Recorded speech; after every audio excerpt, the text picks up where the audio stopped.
Well, what are you drinking? Cider. Ooh, any interesting named brand or just bog standard piss? Uh, Herefordshires Hennies. Hoodie, what? Is it your first of the evening? Yeah. Well, I made stroganoff, so I had a bit of a sip of brandy, but You're not hungover then? not really. The main person that gets me drunk has left Aberdeen temporarily, so Oh, okay. Um, I don't know. I mean, I get a feeling that in general we tend to spout on way too long in a really amateurish fashion before we get started. So will we just get started? I Uh, mean, if you want to, uh, sure. okay then. Uh, Right. do you have stuff prepared, by the way? Like any thoughts prepared? I what? What are they? Um, well, I mean, I've got 50 years worth of experience to bring. Suppose so. Um, Anyway, and I'm going to introduce my birthday present to my stomach. anyway. Anyway. Anyway. Hello, Internet. I am Firebolt. Sorry, that was so. I didn't want to do that. It was really amateurish. Sorry. Start again.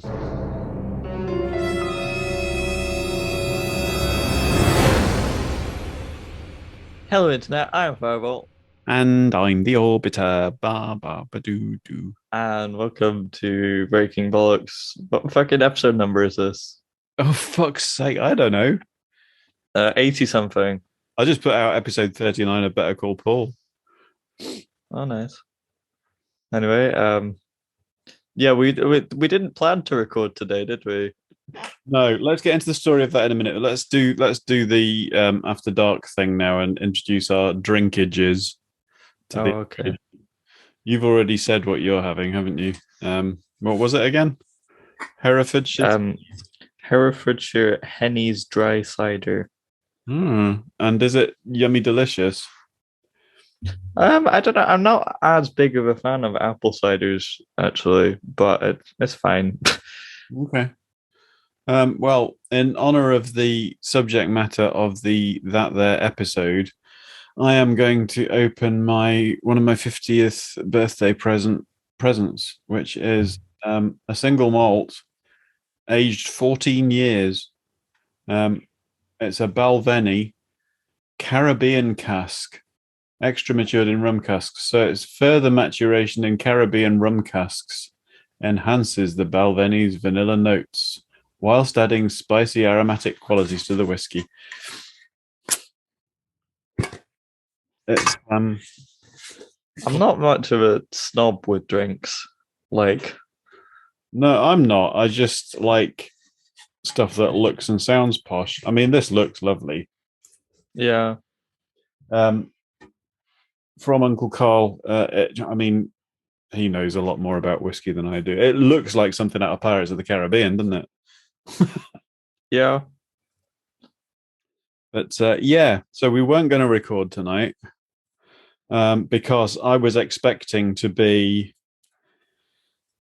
panicking, um, last minute getting my lesson plans together for tomorrow, having had a gig on Friday night at the local leisure centre, having been delivering pizzas all day yesterday, and having been playing in Bankery at a guitarist showcase thing.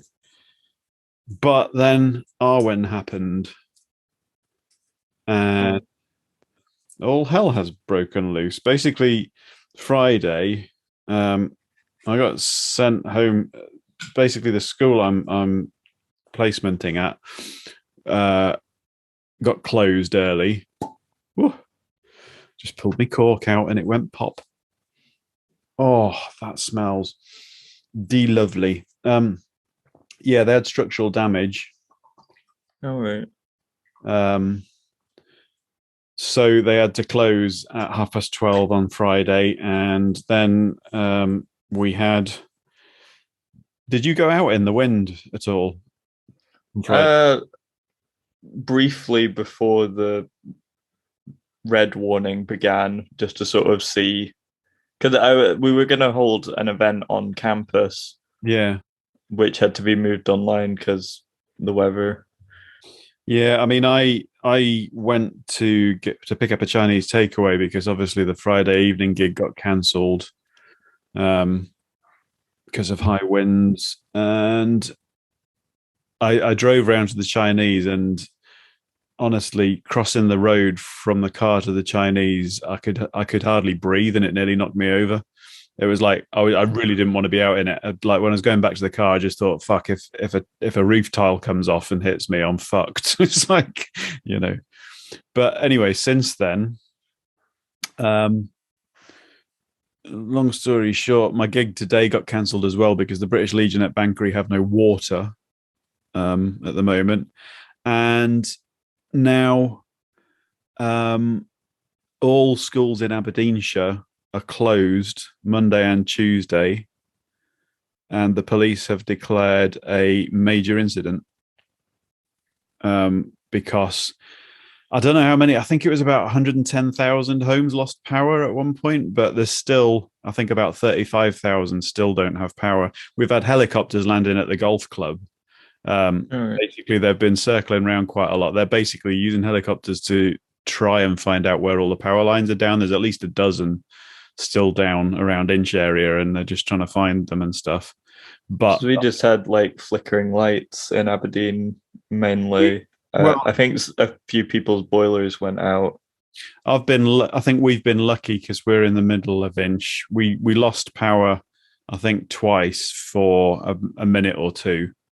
But one our singer lives just outside Inch, and actually, their power went out on Friday night. They didn't actually get it back until sometime during the day on Saturday.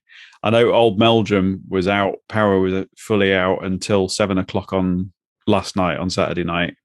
Um, but when I went up to try and deliver a couple of power bank chargers for them because they were just about to lose their phone up at just outside Inch. I couldn't actually get there straight away because there was trees blocking the road. I was on the way to work yesterday and looking in the fields. There's just it looks like a tornado's hit in places. There's Yeah, I heard the trees on the A96. Yeah, it's mental. I've never seen anything like it.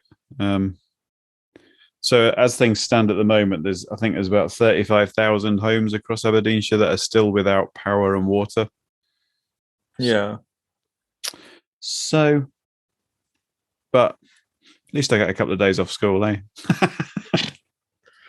Yeah.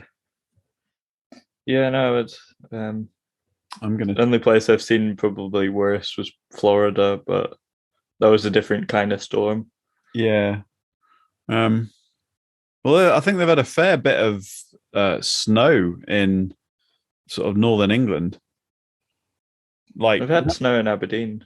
yeah, well, that's more unusual than out here, isn't it? We've got some snow out here, but it's quite unusual. Well, it's not unusual, but you tend to get less in Aberdeen than you do here because of the altitude, don't you? Certainly in November, but yeah. Oh my word, that is nice. And do you know I'm getting confused now because I was going to say I was going to do a bit of a cross referencing to other podcasts on the network. I was going to say, unlike Mr. D, I'm not polluting it with lemonade. And he should know better as a Scots person, but I don't actually know whether or not that's relevant at the moment because I'm driving so much. I'm listening to so many podcasts. I'm actually going back in time now and listening to ones that either I hadn't listened to before or I've forgotten about because my app just kind of downloads them in order and sort of what's the most recent one. And at the moment, I don't know if it's a recent one that I was referring to there, or it might be from the beginning of January this year, which is what I'm listening to at the moment, which is weird because if you remember, we were pretty much in full lockdown at that time. So yeah, there we go. Oh, by the way, I'm going to be in Aberdeen doing. Oh, I told you, didn't I? I'm doing rehearsal piano for stuff. We'll have to sort out some recording times and stuff for this podcast. But yeah, work and more work. Oh yeah, what are you wanting to do anything for the anniversary? When is the 27th of December? Well, I was thinking because if you go 2 weeks ahead from now, that's going to be a break in borders, isn't it? But I don't know when Yeah. we're going to actually record that because, as I say, I've got rehearsals on Sundays, but we can sort something out. But yeah, it would be nice, I suppose, to do something. It depends when you're here at Christmas as to, but we can do something around that time. I'm kind of waiting on news about the new COVID variant Yeah, because it affects travel plans of my flatmates. So, because I assume they don't want to be stranded outside Aberdeen. Depending on how serious it gets, it could affect your travel plans as well. Unlikely between Aberdeen and Aberdeenshire, but yeah, but certainly for international travel, it would but that's have an increasing effect. That's one of the things that I'm noticing about listening to podcasts from a while ago is that you forget what kind of restrictions we've been through. I mean, there was reference to Boris going outside of the 5 mile exclusion zone on his bike. And it's like, I think it was last Christmas, wasn't it? That I think we were okay with up to 3 households mixing, possibly. But there was south of England, sort of London area, there was no mixing. I can't remember what area that was over, but it's just like it's bizarre. I had to deliver pizza to somebody with COVID last night. They were like, "Get on the floor at the door. I've got COVID." I'm like, yeah, no worries. Bye. So, what are we going to talk about? Did you say you've got something prepared? Well, I said I was asking if you did, because the subject, if you cannot read, is age today. There is one thing that I thought, and it's kind of semi kind of Beatles reference, but when I'm 64, you're going to be half my age. Am I? I guess so, yes. Yeah. Around about that time. So, but you don't need me or feed me, so I don't have to sing to you. You don't know that song, do you? Very well. I kind of. Yeah. But I've been listening to a fair amount of Beatles virtually recently because I've been I watched like a thing that was like the most popular song every month going from like the 60s and been listening through a playlist of that.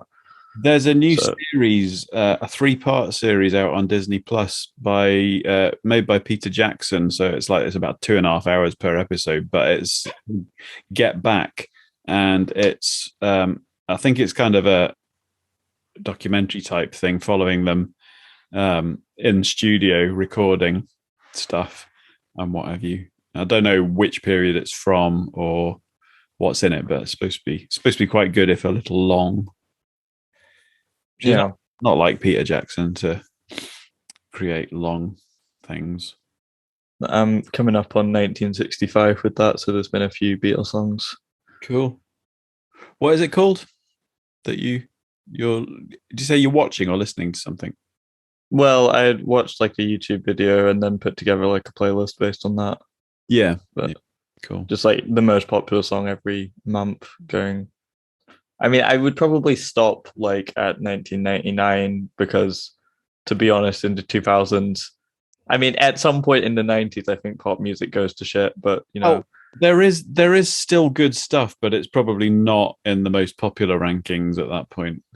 Yeah, well, that's the thing. Like with general, I mean, there's basically no metal throughout the whole thing. All right. Okay. Because I mean, those are musically significant, but they weren't the most popular songs at the time, like "Stairway to Heaven" or Still can't believe that was never released as a single. yeah. But brain time. Did you did you see the stuff about Peppa Pig World? Was this to do with Boris Johnson?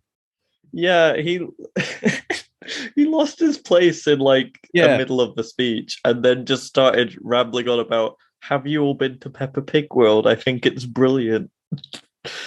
It's just an absolute joke. What a knob.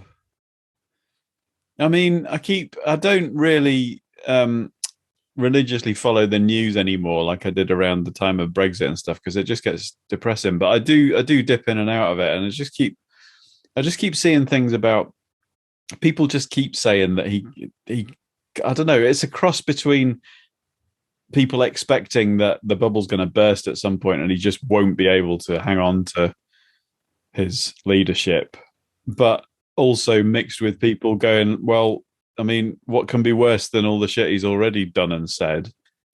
Everybody just seems to kind of accept. The only time he has a problem is when he pisses off other Tories. Yeah, but even then, it's like I don't know who's going to replace him. Who are they going to get in? Who's going to be more popular? I mean, the favorite, I guess, is Rishi Sunak. But Mainly because of the media sycophancy around him, and basically any negative things he does, it's not reported on. come on, don't use long words with me. What does that mean? They're like they're obsessing about him like fans. Like I think it's the BBC that had like an image of him as Superman, and it's like you're supposed to be a neutral broadcaster in this. Oh yeah, of course they are. Well, they're supposed to be, yeah, but Meanwhile, portraying in earlier years Corbyn in a Soviet style with a Ushanka on.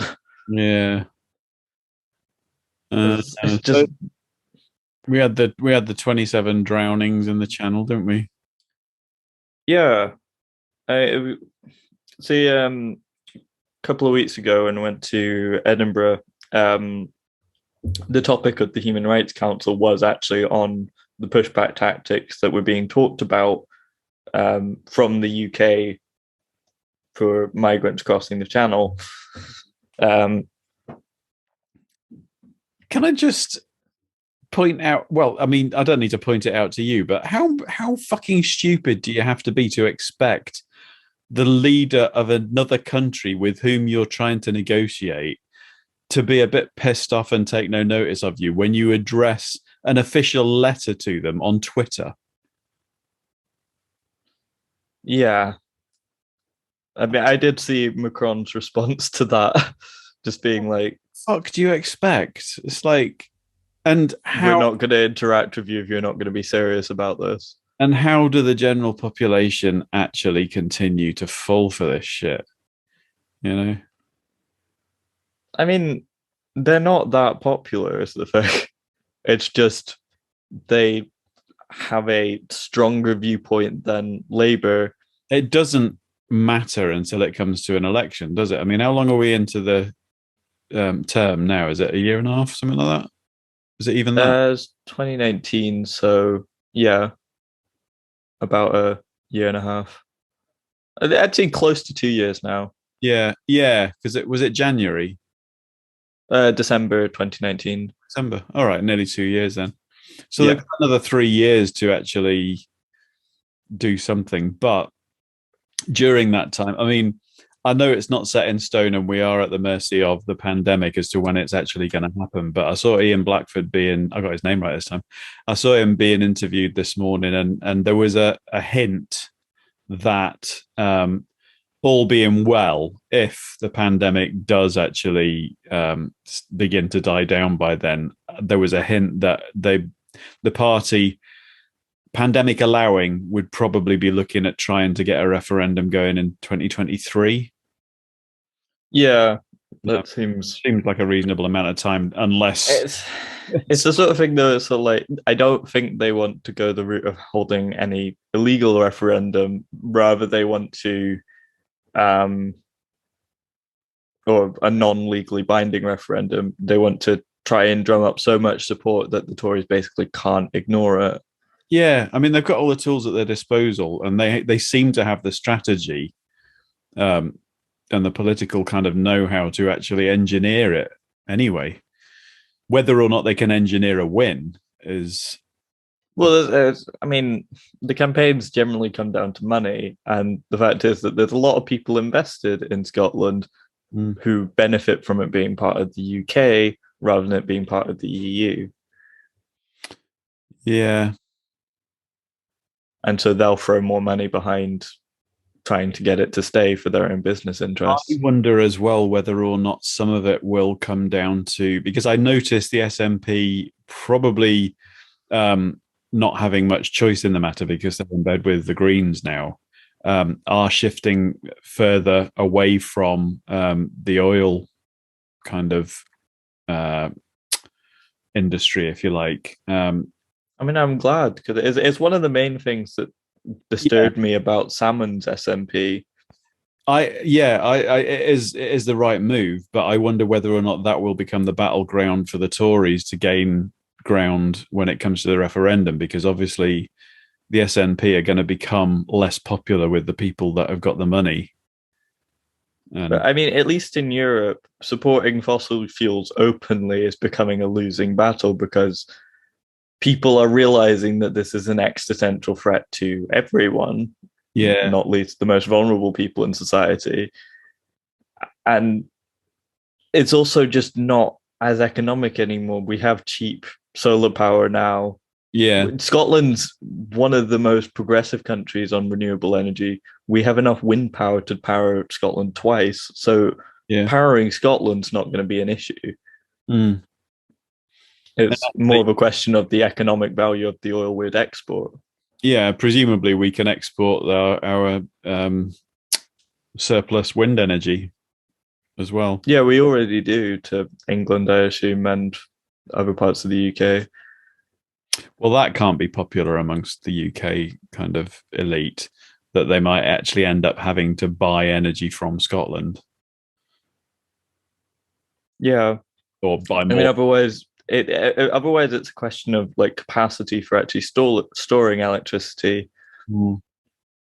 But Scotland's very well set up for offshore wind. Indeed. As well as using hydrogen fuel for things like buses. Yeah. Which I've seen a fair amount of. Which you can do as a sort of byproduct of producing renewable electricity. You can produce hydrogen fuel by using that energy. Yeah. What else is happening in the news then? Speaking of things aging, Barbados is set to become a republic, basically removing the Queen as their head of state in 2 days after this recording. Okay. Which is one of the first ones to do it in a while, I think, to basically become independent from, well, I mean, to basically effectively leave the Commonwealth as in like part of the British Empire, really. Yeah. Because the Queen's still head of state of Australia, Canada, New Zealand, not India, but or countries in that region, but they are still part of the Commonwealth, I believe. I wonder if they have to kind of send any money then to her or pay her any kind of.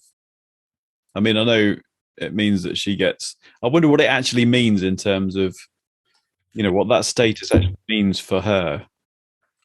That's another thing. I'm partially suspicious that the Queen's very close to dying or might already be dead.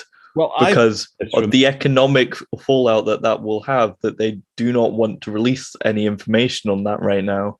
She hasn't been seen for a while, has she? Well, they said that we won't likely see her until February when she'll enter a new phase. Is that starting her punk rocker phase? Is that like code for passing into the afterlife, or a new phase being death. Well, I presume like stepping down from duties if she doesn't die within that time, but she's not long for this world. No, I mean, her mum carried on a fair bit longer, but then I think she was probably a lot less busy because she wasn't actually a monarch. So, um, Yeah. I mean, it might get to the point where she has to just abdicate because she can't really. I mean, it's difficult though the when royals don't really rule. They lobby, but they don't really rule. And they hold a lot of power as just like a rich family who yeah, doesn't have to pay taxes or get given taxpayer money. But, it's a weird one. I mean, it's difficult to tell when something is one of those kind of when rumors go around on the internet and stuff like that. Because I've heard that rumor before from a different source that people well, think I know that that they've said, like the palace officials have said that she won't be seen until February. I haven't heard anyone saying that they think that she's actually dead. she won't be seen until February. This was around. Seen publicly. Yeah, this was around Remembrance Day that I heard it at school. One of the staff there was floating this theory that they'd seen online because they had said just before Remembrance Day that she was going to appear at the cenotaph because she'd had a bad back or something the week before, but they said that she was well enough to attend. But then it turned out that she didn't in the end. So.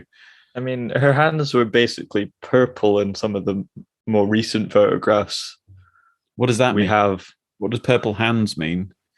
Well, it's not healthy, certainly. I mean, it might just be like In Prince now. I mean, I know there's a real connection, but purple hands, purple hands. But anyway. But it's a thing where her current successor, her heir, Prince Charles, is not as popular with the UK public or international audiences because most people don't really know who he is. And the things that we do know about him, it's kind of like he occasionally says some quite racist stuff. Yeah. Yeah, I mean, I know there's all sorts of plans in place for when she does die, and maybe they are underway already. Um, I mean, changing the currency in itself would be quite expensive. Yeah, I suppose, yeah. Um, but yeah, and I think like there'd be like something like a week national holiday or something, or a week or a fortnight. I'm not sure what it was, but there's all these plans in place for when it does actually happen. And I don't think that's an optional thing. I think it is kind of a legal thing that everybody will have to. I mean, obviously there'll be essential services will still have to run, but there will be like. But it is quite common as well for monarchs' health to deteriorate when their spouse dies. Yeah. Whereas most of the rest of us just kind of start to have a second youth. It's like, yay, time to party. Well, I'm going to go, aren't I? I mean, realistically, yeah, but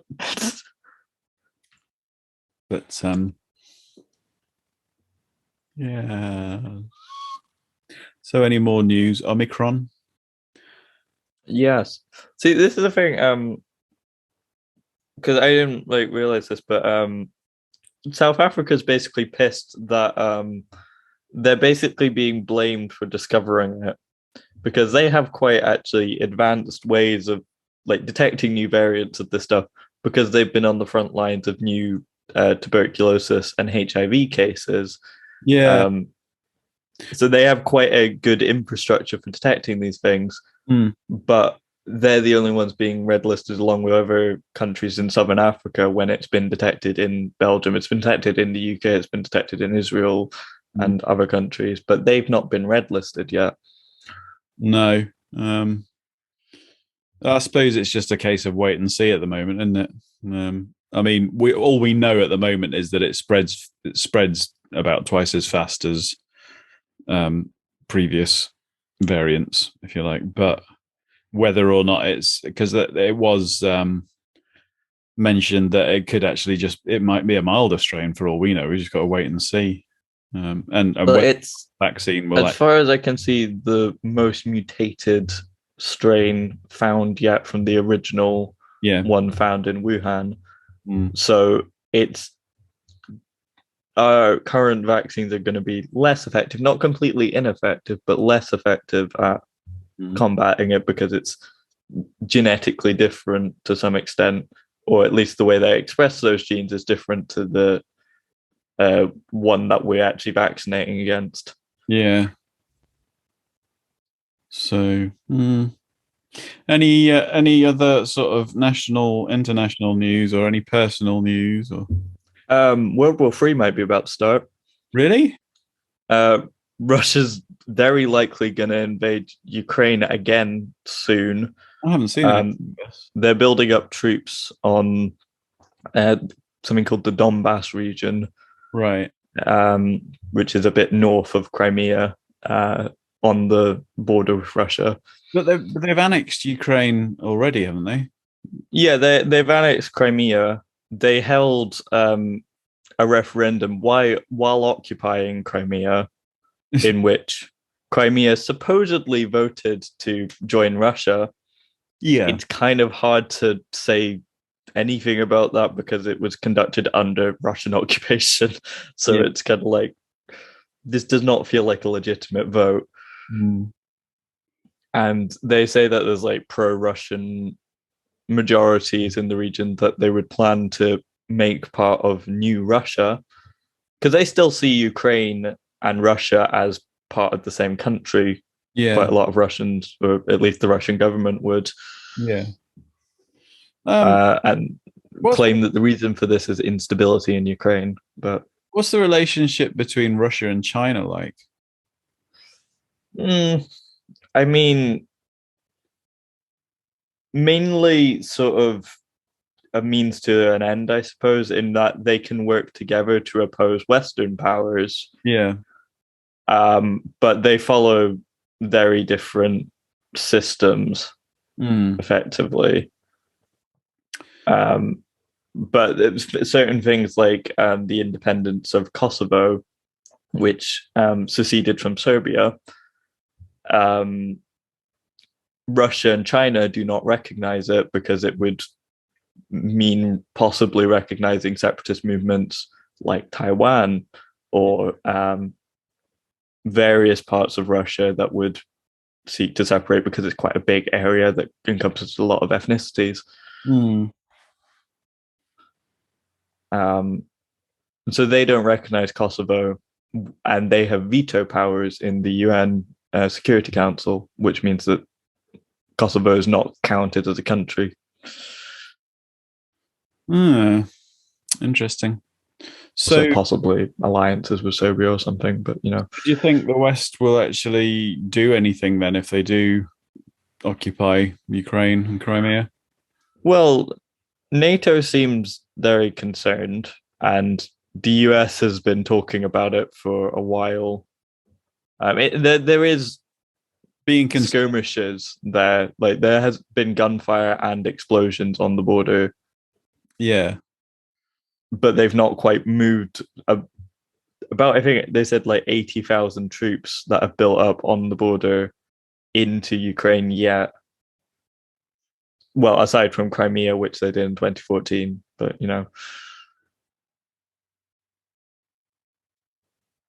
And as part of that, Belarus, which is very closely allied to Russia to the extent of effectively being a puppet state of Russia, have been taking in migrants mainly from Iraq and then basically threatening them to push them on towards the Polish-Lithuanian border. Yeah, there's a load of them on the border, isn't there, at the moment? I mean, the way that Polish authorities have interacted with them is not great, but at the same time, it's sort of, they're wanting to create a crisis, as far as I see, to distract from the fact that Russia's very likely to invade Ukraine within the next couple of months. Yeah. But the US does seriously get involved, unlike 2014, where they kind of got involved. But I mean, Ukraine's not a member of NATO. So it's not gonna have as much, like they're not gonna defend it as much, but they are still concerned about just Russia in general. So they might help out. I don't know.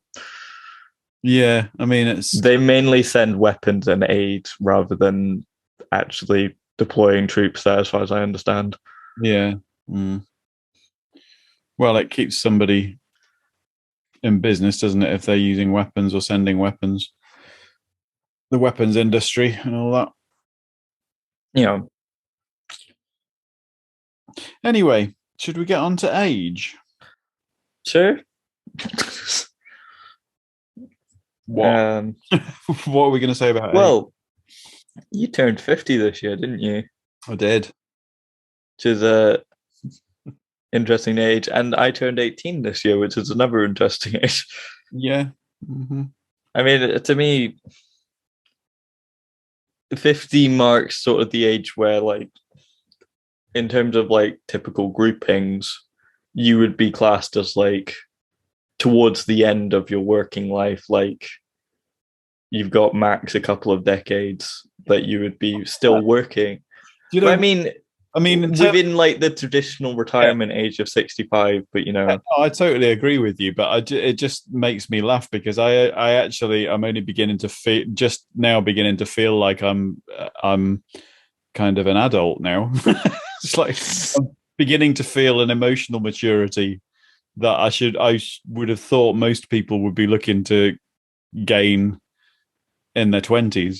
You know, I don't know whether it's an emotional maturity or just feeling a confidence. I don't know what it is, but yeah, the thought that entering a career path which really is going to be essentially my last, I suppose, my last sort of career change, you would have thought. I mean, not necessarily. I mean, the thing with the retirement age is, I mean, people are living longer in general. Yeah. And so you sort of got this mindset that you've got like, let's say, 4 stages to life, each in like 20 years. During the first of which you kind of enter adulthood and grow up, supposedly, and then you presumably start working, or some sort of career begins, and then you enter sort of senior phase of that career, and then you retire. I think these ideas are, I mean, it's interesting that you still recognize those phases because I would have Well, said, no, but it's a thing. That's the traditional model, right? yeah. That Yeah. you would sort of split your life into these phases where, okay, you're 40 now. Where did you get knowledge of that traditional model from?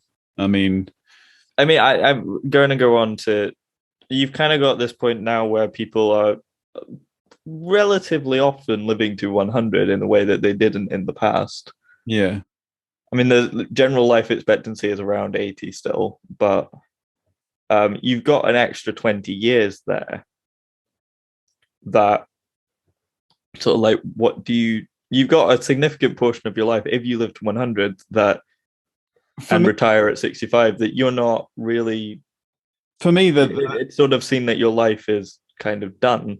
The main thing I think for me entering, I mean, obviously, age is something which spans your entire sort of life in terms of stages and stuff. But once you get into beyond my age, I think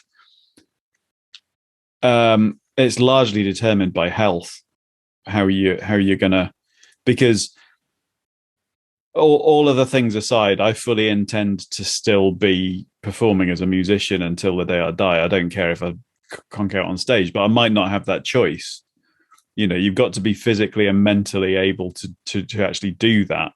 But as our understanding of deterioration in terms of your brain and in terms of physical deterioration, I mean, that's largely a thing of neuroscience that would be determined by your ability to play an instrument. Yeah. I mean, there's certain things like lifting heavy things that would be determined by other things like muscles, just not being as exercised as they used to. Mm. But there's all sorts of ways around that sort of thing. I mean, actually, today I fully loaded the car up for the gig that was supposed to be this afternoon, and then had to fully unload it again. But I was using for the first time. I got some. They're actually called arthritis support gloves.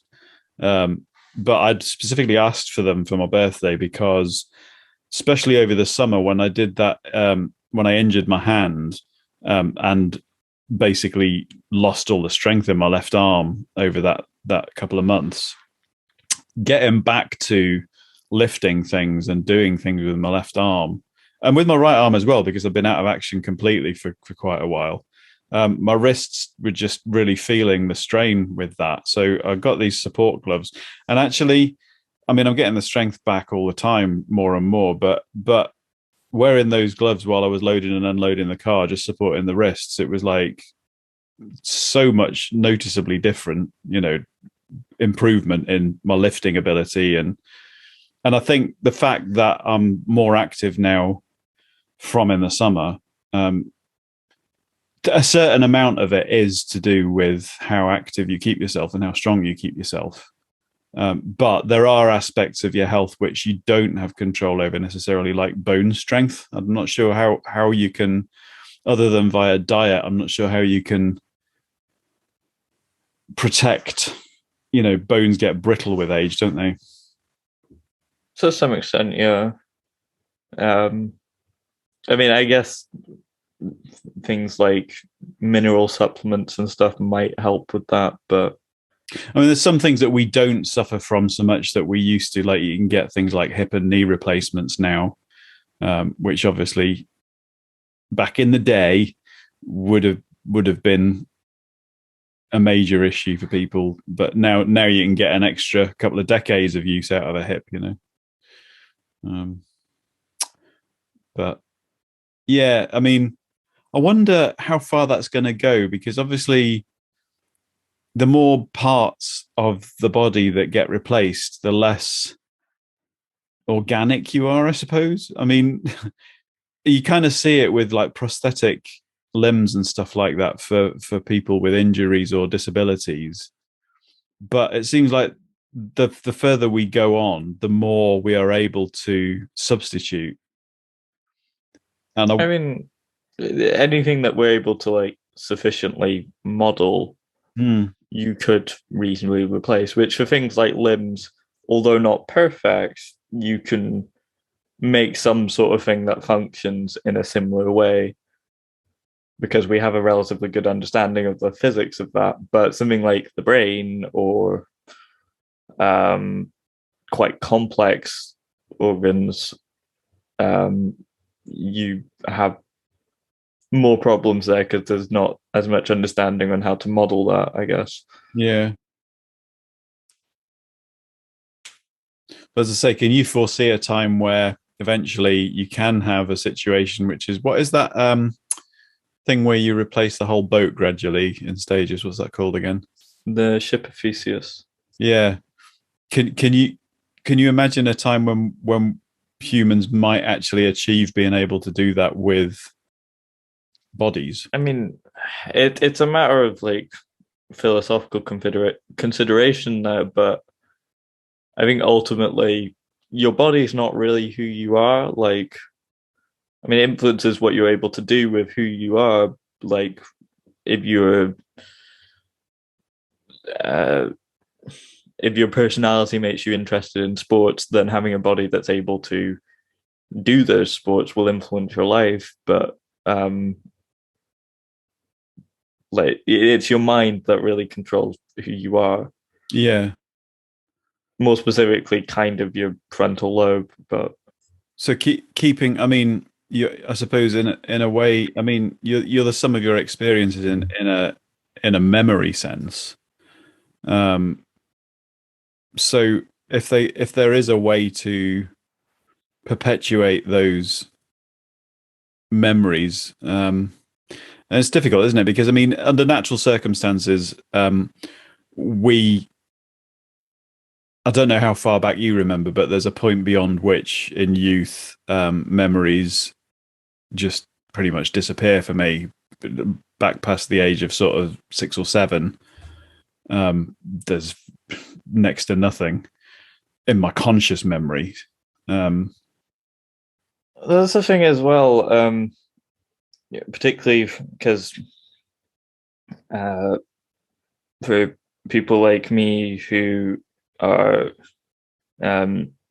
neurodivergent, as they call it, I mean, there's a possibility that you might be as well, but I have a diagnosis for it,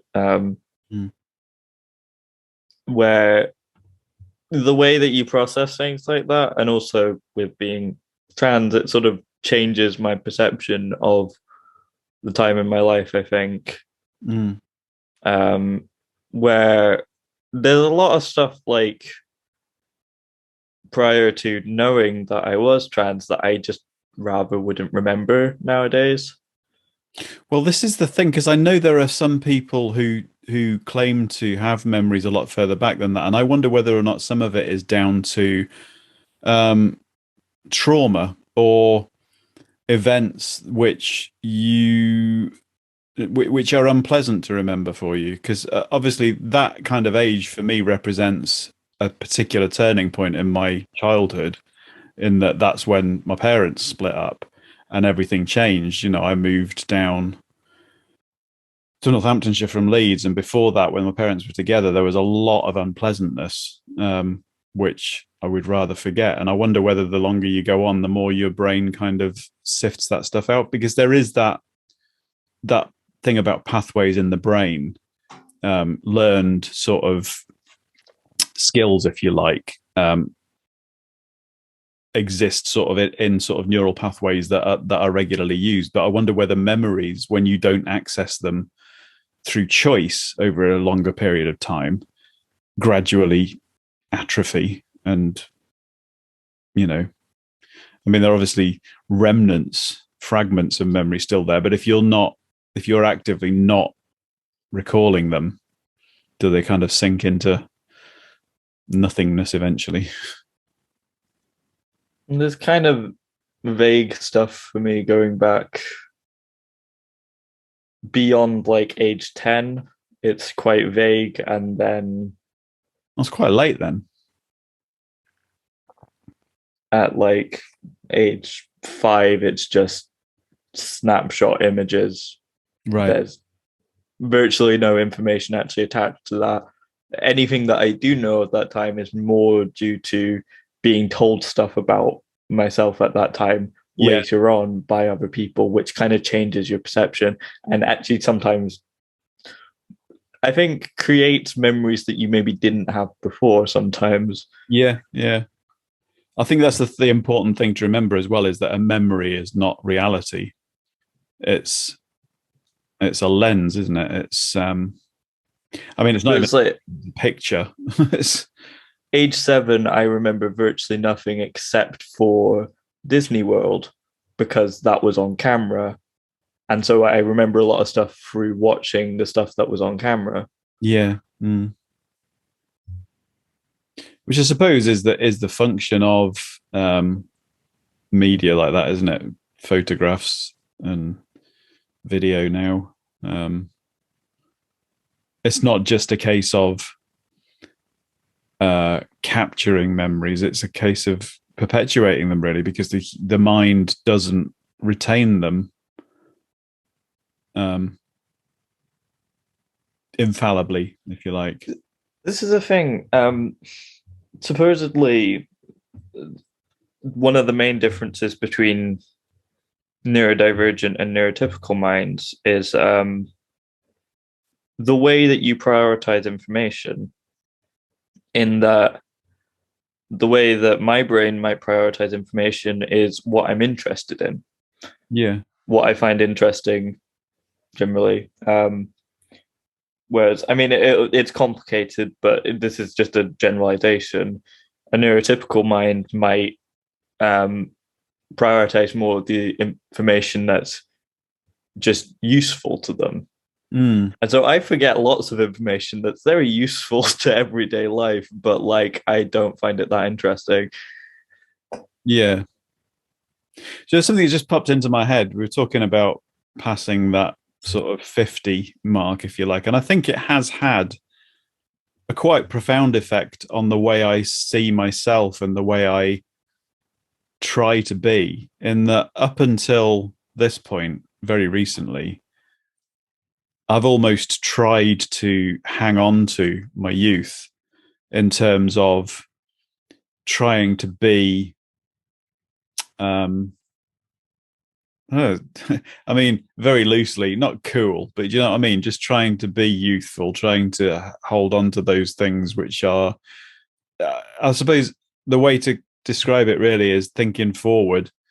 I actually feel a lot more accepting now of actually how old I am and less concerned with trying to appear youthful or trying to appear whatever. I'm a lot more comfortable with appearing kind of middle aged and getting on a bit now.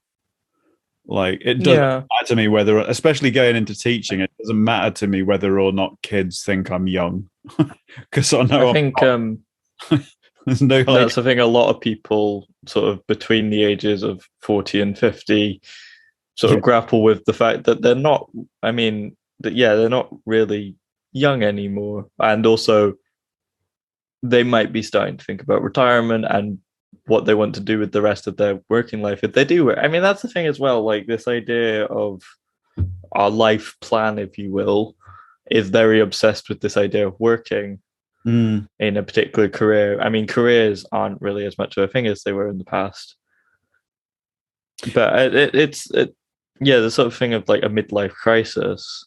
yeah. But at the same time, you can take that as an opportunity to do something new. I'm finding a very interesting thing happening in my thought processes with regards to my going into teaching now, in that it's not that I don't um, feel inspired by the prospect of educating kids or love the idea of helping them to learn and not just learn, but like some of them have really bad home lives, just giving them a chance.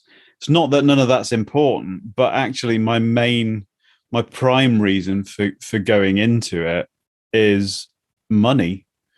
And that might sound capitalistic, but it's not in terms of I don't want riches and objects. I just want stability and security Yeah, because I've never had it.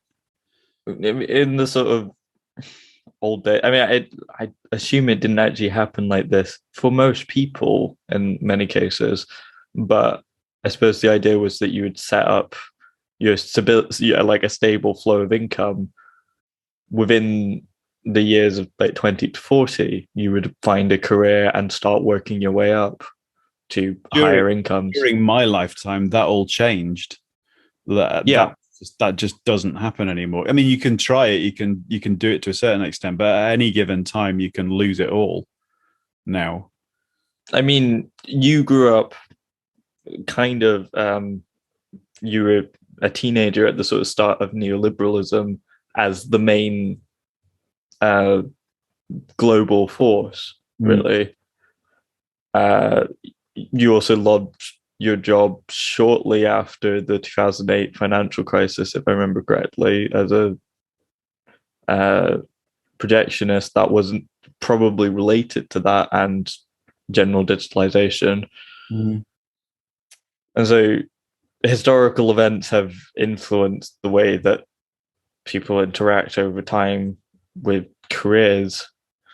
It's all about adapting now. Adapting is the new form of security, really. And I suppose in some ways, teaching represents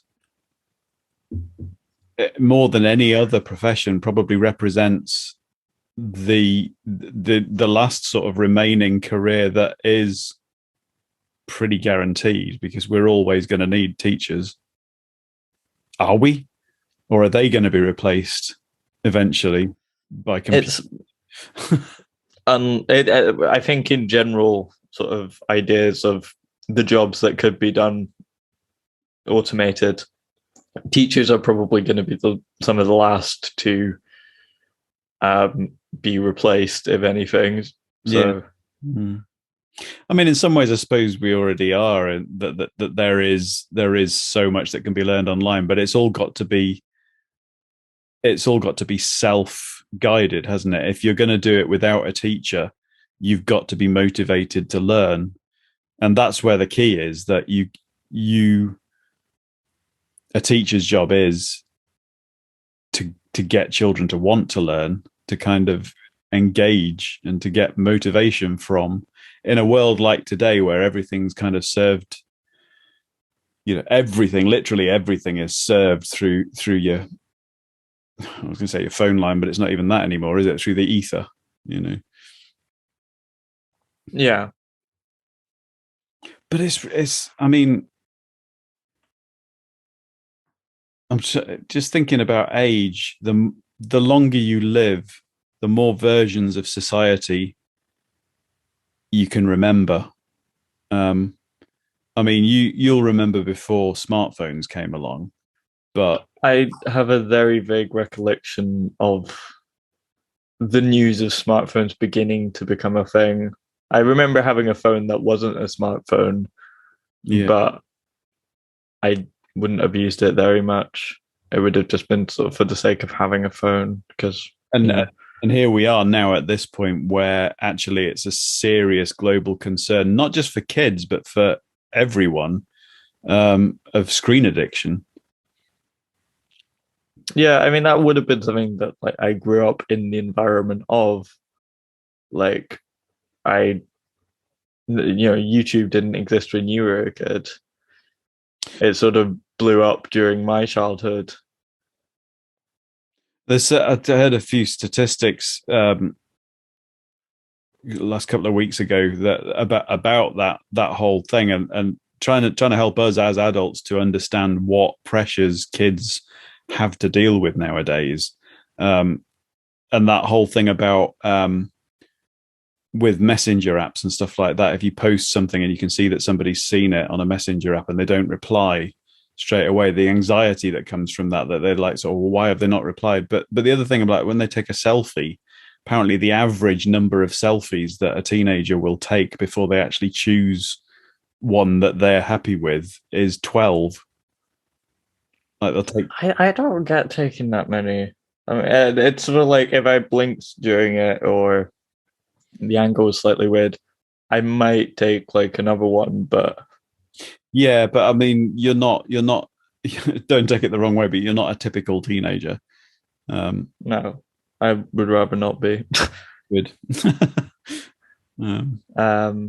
But this sort of thing where you take, because I see it a lot where people would take a bunch of nearly identical photos. Yeah. As far as I could see, they're not like taking it from new angles to like try and experiment with the idea of photos. It's just like taking so many photos of the exact same angle. Right. I know you can get these cameras and I suppose camera apps and stuff where you literally take like about a dozen photos all in one go. Like they're just like different shutter kind of. I mean, that seems good to sort of get rid of like the blinking thing. Yeah. Yeah. But yeah, I mean, just going further back,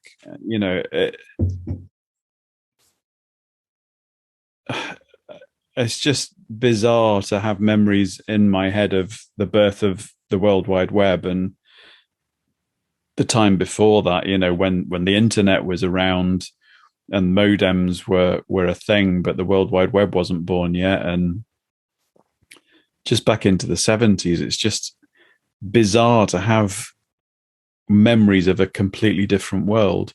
And I see posters up at school which kind of sum it up. They are quotes, I don't know where from, but from thinkers and historians. You might know who they are. Actually, there's one that sticks out that like the past is something like the past is an alien place. They do things differently there. And there's also another one. There's a fallacy that history always repeats itself, but I can't remember what it was. It's when we forget what happened that things repeat themselves, or something along those lines. That actually, when you remember, Those who do not learn history are doomed to repeat it, something like yeah, that. yeah. But the sort of history repeats itself thing, I think it's more correct to say that history rhymes rather than repeats. Yeah. That's very astute. Did you Because come up with people, what? Did you come up with that? I heard it somewhere, but I can't remember where. take uh, no, the word's gone. But people across ages will, I mean, we're the same humans. We're just interacting with different worlds. And so you'll see things about the way that people dealt with World War One or the Cold War. I mean, you lived through parts of the Cold War. Yeah. Or going back further to accounts we have from the Black Plague or even the Romans. If you have any sort of idea of how people would have fought at that time, you can find something that you'd relate to there. Mm. And this is a similar thing, I think, with history in the long-term sense, as it is with memories of your own prior life experiences, that no matter what you do, however accurate the stories are or the memories are that you've got, the past is something that is gone. You know, you can read the stories, but they're always written by someone. You can remember the memories, but they're always colored by everything that's happened since. That you're never going to get an accurate representation of the past within your life or before. Yeah. It's, I mean, even your memories of the past are going to be viewed through a certain lens. Yeah. You can't examine that to see whether those things were correct retroactively, really. What do you think about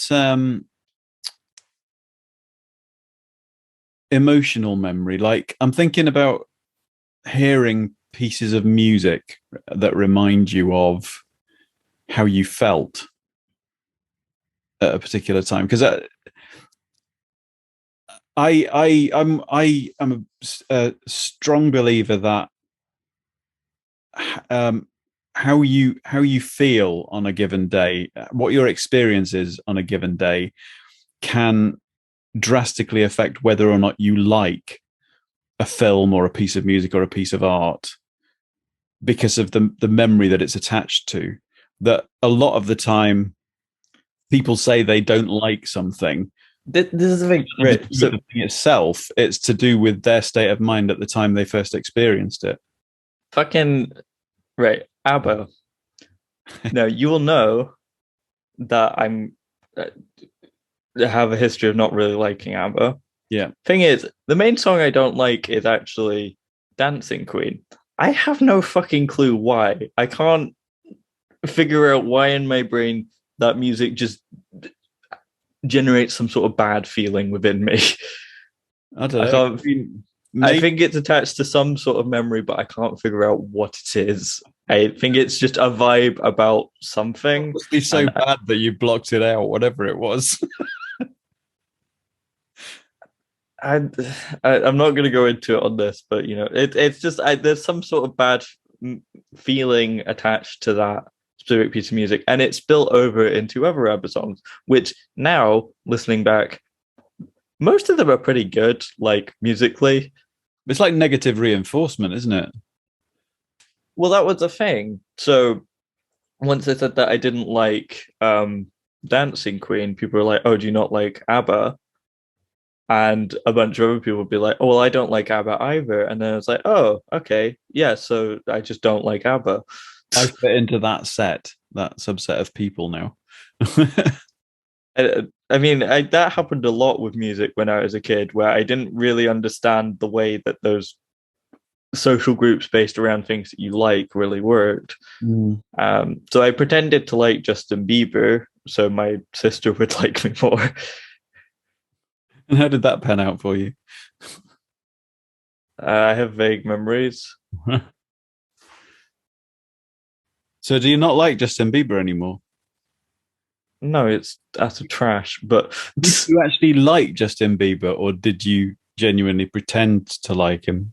His music, presumably. yeah, I pretended.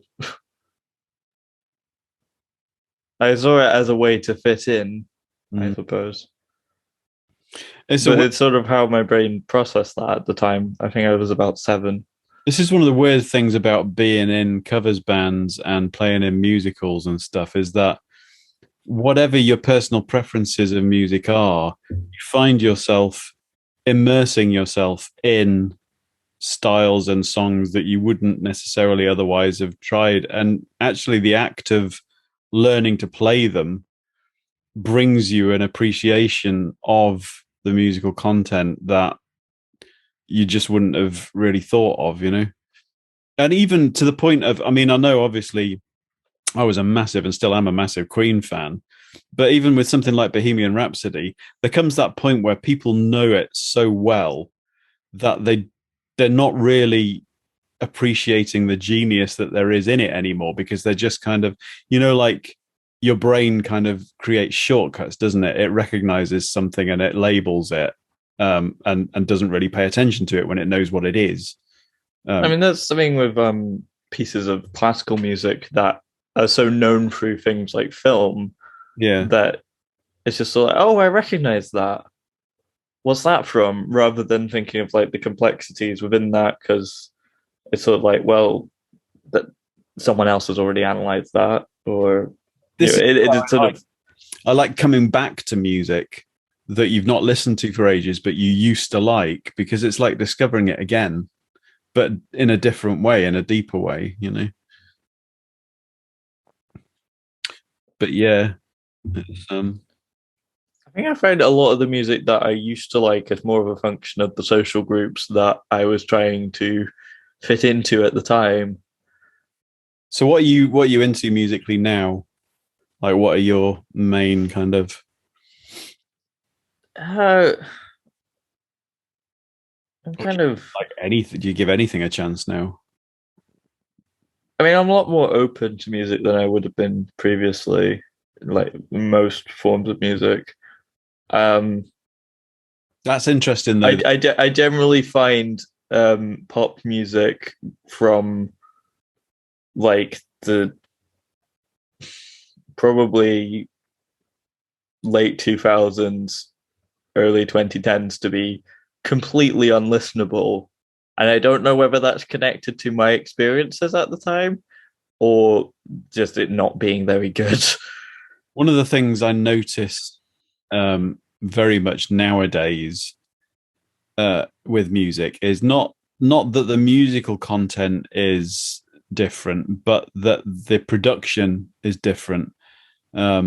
So you might get songs which are just as musically rich and original, but instead of using traditional kind of drum sounds or guitar sounds or whatever, there's a very processed sound now, which is an art form in itself. It's really quite difficult to achieve some of the I think it's just a thing where um, electronic drum sounds. It's I just do not enjoy them as much as um, either something that's reproduced to sound like an acoustic kit or an actual recording of an acoustic kit. Yeah. Where it's sort of this very perfect rhythm rather than the individual sort of musicality of a drummer doing what they would while actually playing. Because it's sort of thing, it's sort of like I try and play along to some of these things. It's sort of like it's impossible. This is not physically possible to play. Yeah. Well, the thing is, I suppose that the performance of that sort of thing is designed to be done on electronic instruments. So an actual drummer performing that sort of stuff at a gig won't be playing the sounds acoustically. They'll be triggering them. Well, it might not even be that. It might be that the way that they've edited it is that it's too fast for, other than it, very extremely skilled drummers to even get close to reproducing it. But that's quite an old thing. I mean, if I think back to sort of stuff that Fatboy Slim used to do in the early 90s, yeah, and back into the 80s, I suppose 80s was when electronic music really started to take off, when synthesizers became mainstream, and but this is kind of connected to, I was thinking, it's interesting that some things get worse with age and some things get better with age. I mean, I'm thinking about the tomatoes that me and Mum tried to put in our burgers earlier on that have been in the fridge for way too long. And then I'm thinking about this whiskey that I'm drinking now. Well, it's chemistry. Everything comes down to science, doesn't it? Literally. I mean, science is simply the apparatus through which we understand the world. So everything in the world can be understood better through the lens of science eventually. I mean, there's some things that are so complex, like philosophy, that it's sort of like it's pointless to try and assign numerical values to all of this, where it's sort of like these are very complex things to even think about in the first place. Indeed. Never mind trying to empirically solve some problem. Yeah, that gets I don't know. I was just about to disappear. Oh, Jesus Christ, my chair just collapsed. Sorry. I don't know what I was going to do then. What shall we talk about then? There's a thing as well. I saw recently, on the subject of my age more, and this sort of comes into at what age people become mature enough to handle certain concepts. It's always a thing with talking about sex education. At what age should that sort of thing start? Some people never do. What? There are some concepts that some people are never mature enough to handle. But yeah. Well, it's sort of at what age should you need this information is kind of more the case with sex education, in my opinion. But I suppose in a legal framework, it has to be generalized, doesn't it? But it doesn't fit. It doesn't fit anyone particularly. It's an average. But some people are going to need that information a lot earlier than others. Some people are never need it. But I know when I was at school, people were having sex before the age of consent in the UK, 16. I mean, that's also another thing in Scottish law. The way the age of consent works is if you're 13 to 15, you can have sex with other people 13 to 15 legally. I mean, it's slightly grey, but you won't be criminally prosecuted for that. No. That's not considered like statutory rape or anything. However, if you're over 16 having sex with someone under 16, then that is statutory rape. Yeah. If you're having sex with anyone under 13, then that would be considered rape. Are there not states in America where it's 19 is the age of consent? As far as I know, it's mainly 18 across America, but I don't know specifically. But that's another thing. Like the age of consent varies from country to country. It's 13 in Spain.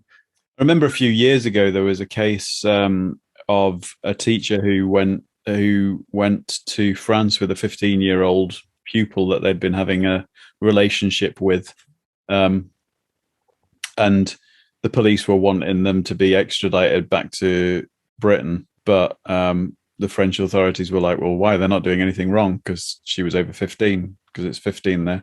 But the other thing, in the case there's the age concern there, but there's also like the power relationship of a teacher and a student.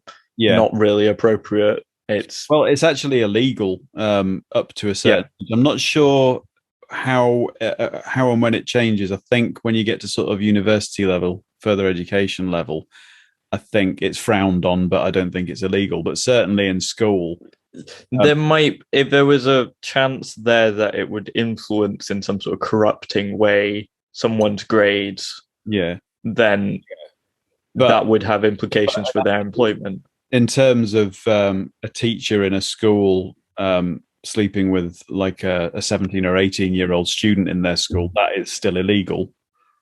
Yeah, I'm not surprised because it's a power imbalance. Yeah, because there's the whole duty of care thing. Yeah.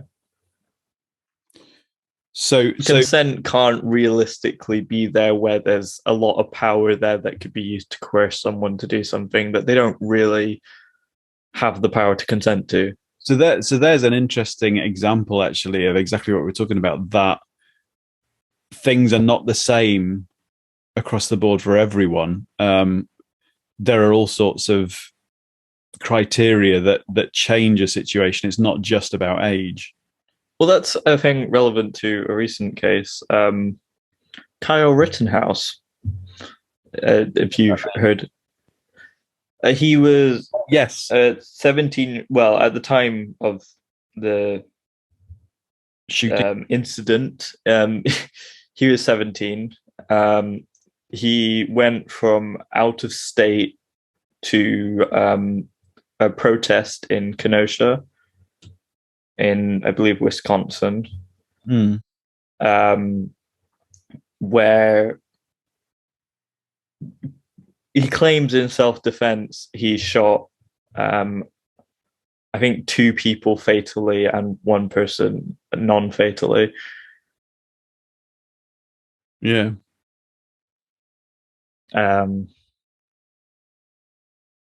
So what's the relevance with age for that one?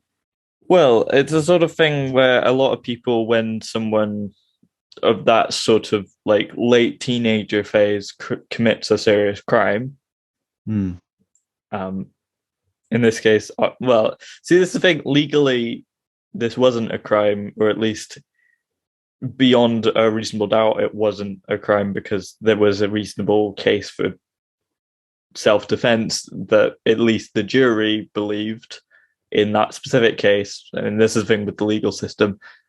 Things that are right aren't always necessarily what the legal situation is. But a lot of people have this idea of a young person doing something stupid at that age. Oh, they shouldn't be punished as harshly. I mean, I don't think the system of punishment for crimes really works on the whole.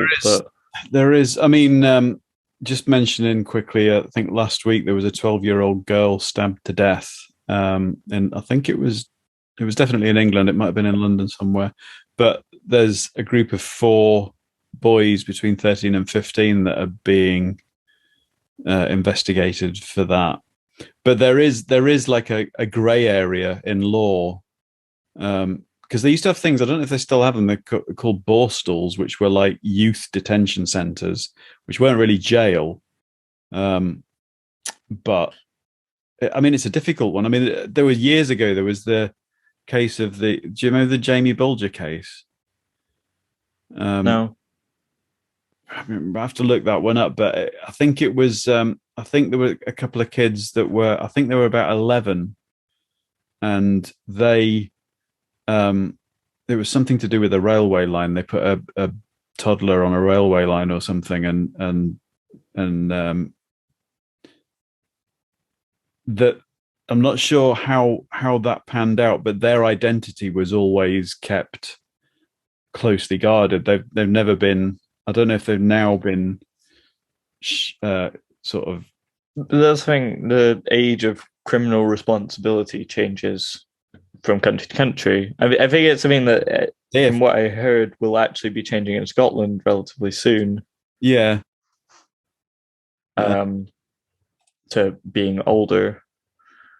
So yeah, the James Bulger thing. It was 1990. It was a 2-year-old boy who was abducted, tortured, and murdered by 2 10-year-olds. Oh, their names have been released now. So yeah, they'd led him away from his mother when she'd taken her eyes off him momentarily, and his body was found on a railway line 2 days after his abduction. And it's just like, I mean, I suppose the thing is, in that situation, yes, it's horrific and that, but you've got to think to yourself, what the fuck has happened to those two 10-year-olds that causes to act like that? And at what point, at what age do we give the same consideration to anyone else? Because whatever you do, however horrific it is,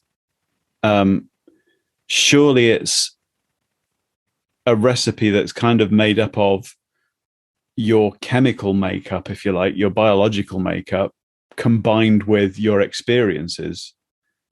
So I think in that case, it's probably more a case of the environment in which a certain predisposition was combined, where it's sort of, I mean, I can't imagine being able to abduct and torture someone being done very effectively if they were being supervised by parents, really.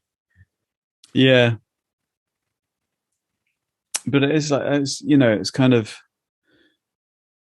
that. I suppose there has to be a cutoff point, but to me, I find it difficult to reconcile where something begins to be. I mean, you've got an age of responsibility, I suppose, but at what point do you start to see criminal behavior as intentional or an aberration, if you like, of human behavior? It's really difficult because it is kind of recognizing that society is a construct that is built on an ideal, if you like, a normally behaving human being that's defined by law. But does that person actually exist anywhere? Or is it just like an average set of laws that make up what we think of as a civilized society? And anyone who strays from that sort of central definition, the further you stray, the more of a risk. That's the thing, it's applied differently to different groups of people. Yeah, definitely. Particularly along lines of race. Yeah.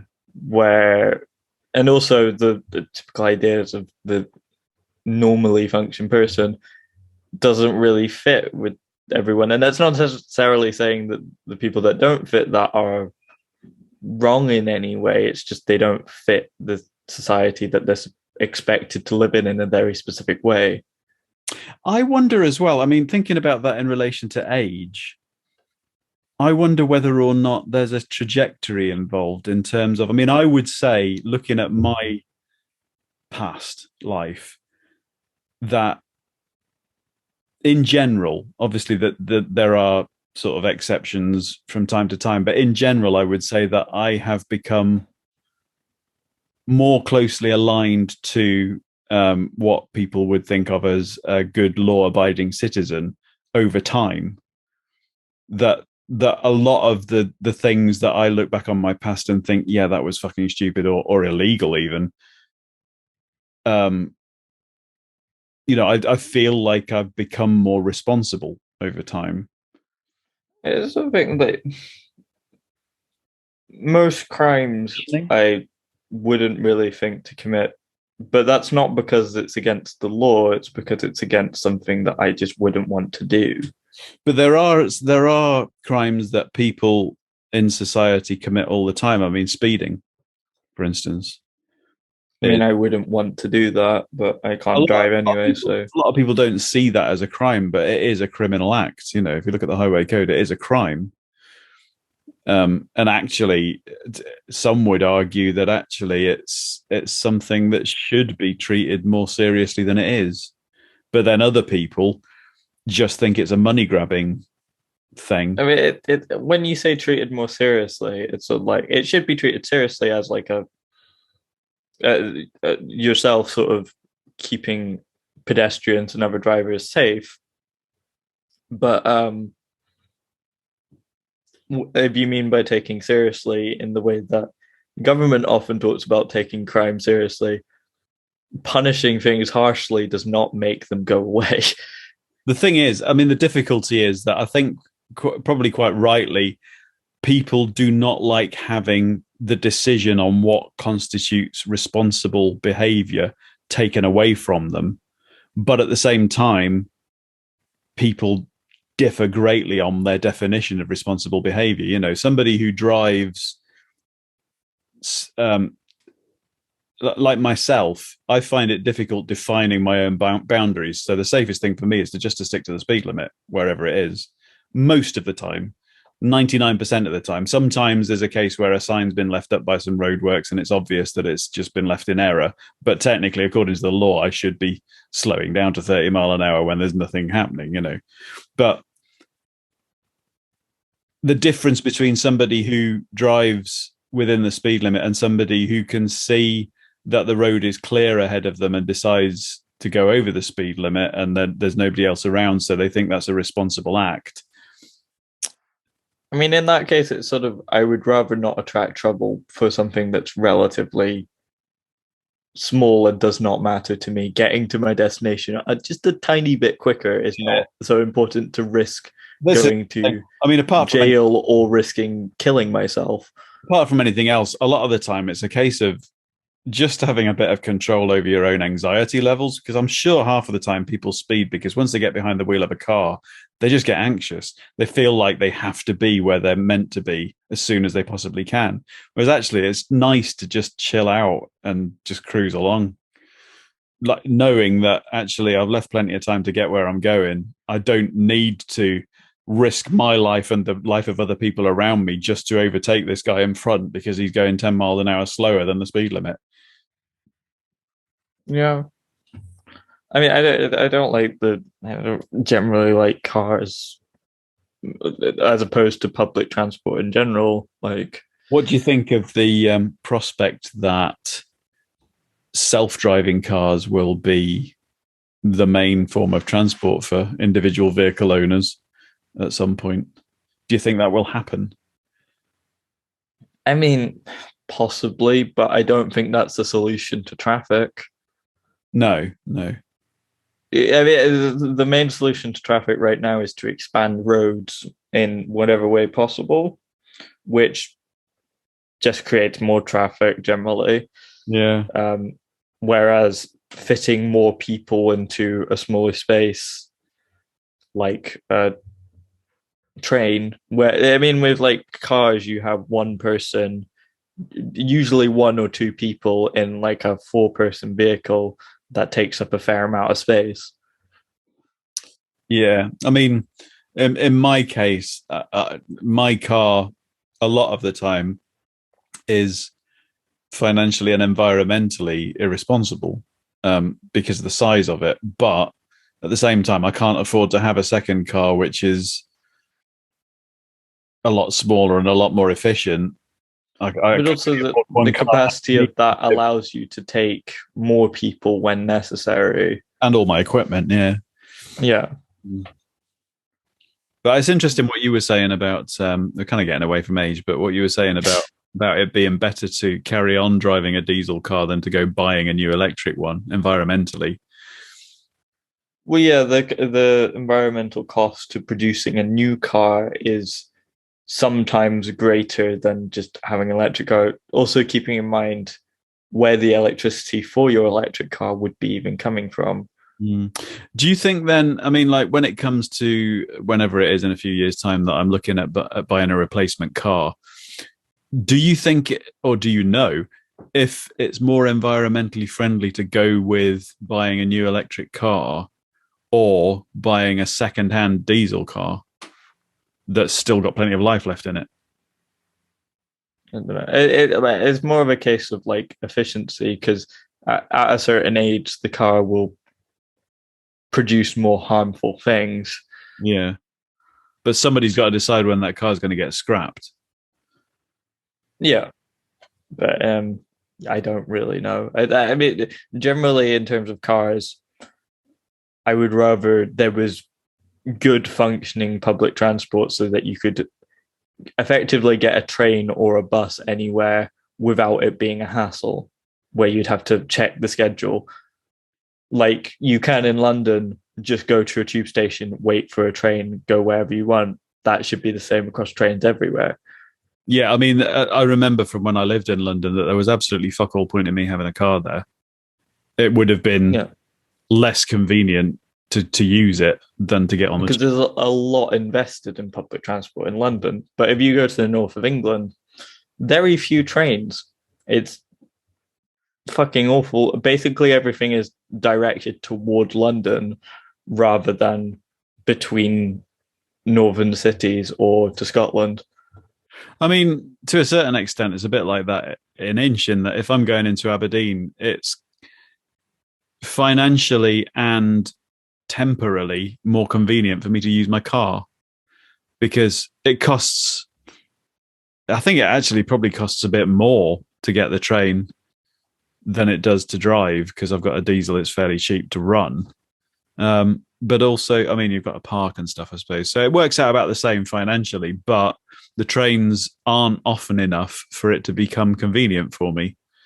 It's about every hour if you're lucky. If you get at peak times, sometimes every couple of hours. I mean, on a Sunday, you're looking at, I think, 2 or 3 trains. Yeah, the entire because it's a rural area that's not seen as important. By the way, I don't know if you saw on the news, you know, the storm thing. There was a train that arrived. There were people coming from Elgin down, you know, the main train line down from Inverness to Aberdeen. They got on the train at Elgin, stopped at Huntly on Friday evening at 5:00, and were stuck on that train for 17 hours. Apparently, they were well looked after. It was cold, apparently, but the staff were like really kind of good to them. But it was just like, wow. Just being of all the places to be stuck as well, Huntly Station. Yeah, I would rather not go back to Huntly in general, but being stuck there for 17 hours would be horrible. I would imagine it was probably quite scary actually as well, because I was out in that wind and it was not nice. Anyway, so age. Yeah, we keep tangenting to various places. Film certifications and basically age certifications on everything like computer games as well. Well, that's the thing. Age certifications for computer games are a lot more strict than film certifications. Where enforcement or not in terms of enforcement, but in terms of like at the age that you're supposed to put it at, like 18. Most popular games are at 18. Most popular films, like the only 18 films would be basically horror films, as far as I can tell, or very sweary thrillers or comedies. But most of them are 12 or 15. I mean, the longer it goes on, I think the more difficult it is to get an 18 rating in the cinema. I think it's not necessarily, I mean, you say horror films, I think it's more about the nature of the horror in terms of, you know, you could have somebody being like chopped up into pieces and it still only be a 15, but it's the way that it's done and how realistic in terms of violence is absolutely fine in most things, but if you swear or show any nudity, then it's an 18. Well, the thing is, I mean, I'm thinking about the Final Destination films. There's some really gruesome gore and I mean, I know the Saw films are 18, but the Final Destination films, because there's supernatural content in there, I think that's why it gets a 15. But with something like Saw, the same level of gore, if you like, is a lot more sinister, or seen as a lot more sinister, because it's perpetrated by a serial killer. You know, it's something which you can see actually being done rather than happening to people, if you see what I mean. I suppose it all depends on whether or not something could be emulated or copied. I mean, that was a thing with the game Manhunt, which is a Rockstar game banned in the UK because one of the ways that you could kill someone was by using a plastic bag that would be available to many people as a way of killing someone.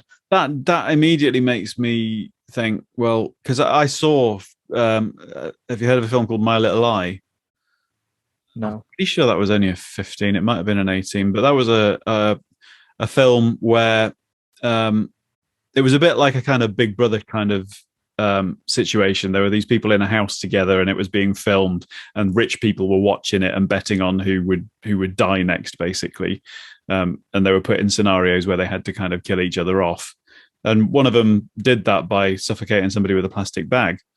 So why is it okay in cinema, but is it because you are the one that's committing the act in a computer game?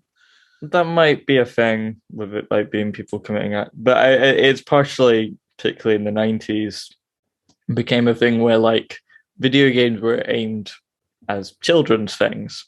And so when people started making more adult games like Mortal Kombat or something that had these quite gruesome death animations, the way that politicians or parents reacted was, why are you making our children tear the heads off of their opponents and stuff like that? It's like, and just completely forgetting the fact that the children that played computer games back then are growing up now. And well, no, I mean, this was a thing that going on in the 90s. It's less of a thing now, but the age rating system's not gone away. Yeah, but the people that were becoming adults at that time were the ones that were playing Space Invaders in the late 70s, early 80s. Yeah, but that's pixels. It's not particularly violent to shoot pixels. Yeah, computer games, it's the people that play computer games grew up on Pong and Space Invaders and Phoenix and stuff like that. The technology improved and the graphics improved as they aged, but they still... In the 90s, it was perceived to be children that would be mainly playing computer games rather than... It was seen as something that you grow out of. Yeah. Whereas it's become a much bigger industry now, and so adults play video games, and it's mainly aimed at adult audiences. Yeah, but it just goes to show how out of touch the people that were making these rules up were, because I was 19, 20, and I was playing Super Mario like obsessively. But it was sort of a change in the marketing, I suppose, at that time. Also, why video games largely became marketed towards a male audience around about that time was just a marketing decision by companies like Nintendo. Yeah. Oh, excuse me.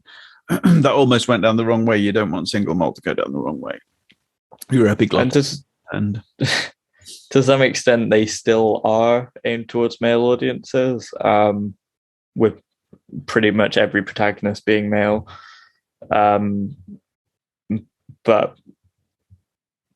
more gamers actually are women now. So, yeah. Excuse me a minute. Just clear the whiskey out of my windpipe. Not got COVID. I don't think so. I'm due a test this evening, but I'll probably wait until tomorrow because I'm not going anywhere. Still doing them twice a week just to be sure. I haven't got it yet. I mean, it makes sense, particularly if you're going into schools.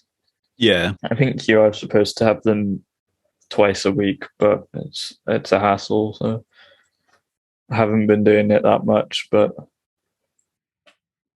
nearly run out. So, yeah, it is I don't know what happens with age. I'm a bit less scared since turning 50 about death. And I don't know why that is. Up until 50 seems to be, for me, I mean, maybe it's psychological, but it just seems to have crossed a threshold for me where I give less of a shit about it. It's almost like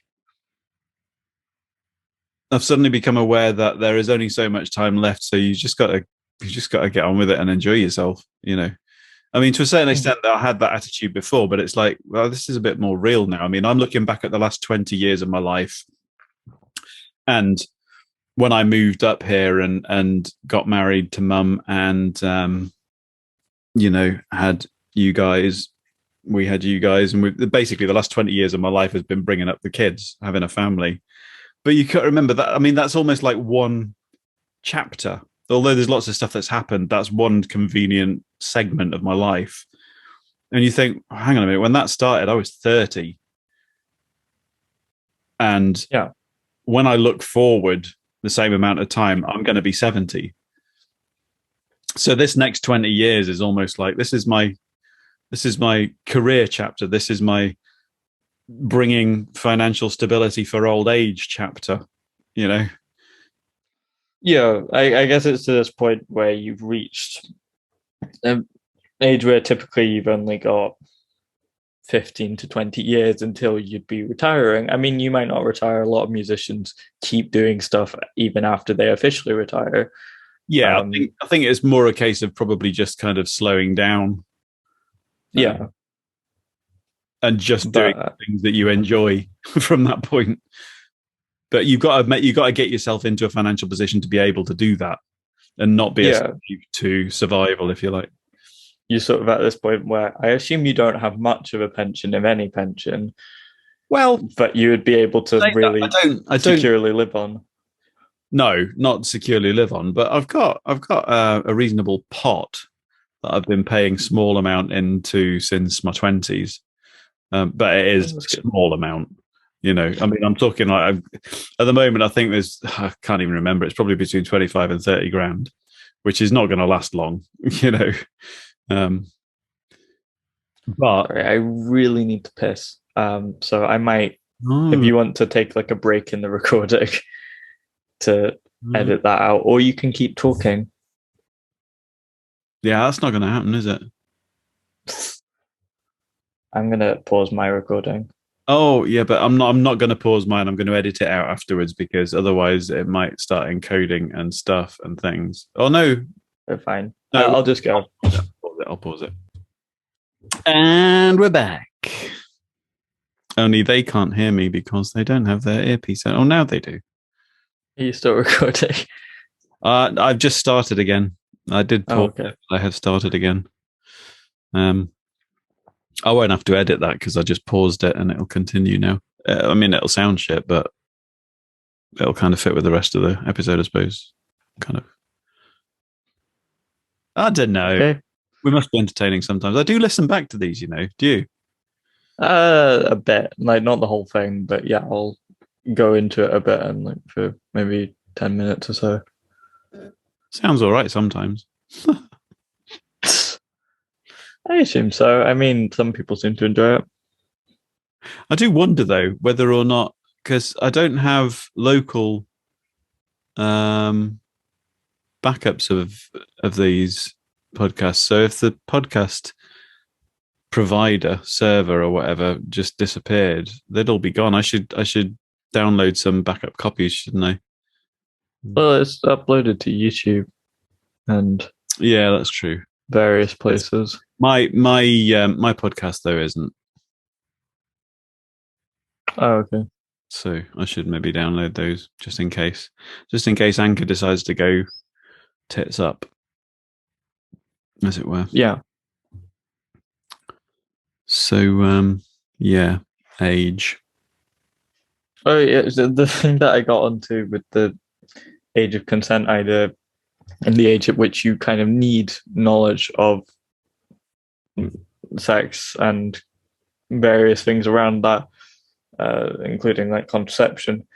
It was a thing on Twitter, some twat posting that the Scottish government was sending out questionnaires aimed at students. I mean, they'd posted it misleadingly, saying that it was I think P5 to S6, whereas the questionnaires were only aimed at S4 to S6, which for people who aren't in Scotland is about 15 to 17.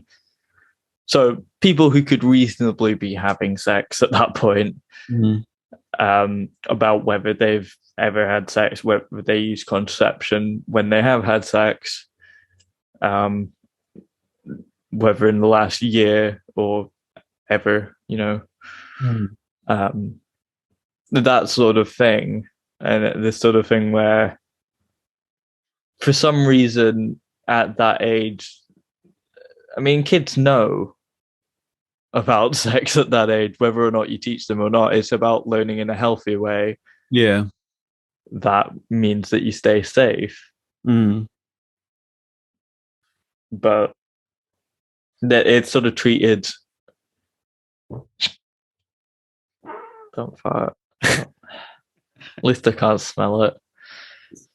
But it's been a while since I've let one of them rip on. Sorry, I'm totally trashing your train of thought. What were you saying about sex? It's treated as like a dirty secret, especially for people under 18, where you can't know anything about this. It's secret. You can't know anything about anything like this. It's a lot healthier, actually, if you do learn about it in a controlled environment rather than figuring it out for yourself. Yeah. Which most people, including myself and probably yourself, were kind of left to do effectively. Mm. I mean, I probably had a slightly more comprehensive sex education than yourself, but it wasn't great still. Sex education for me was done at, I think, age 11. It was in my last year of junior school, maybe 10, 11. This is how it was done. The teachers didn't have to, I mean, say junior school, that's actually what's called primary here. The last year of that.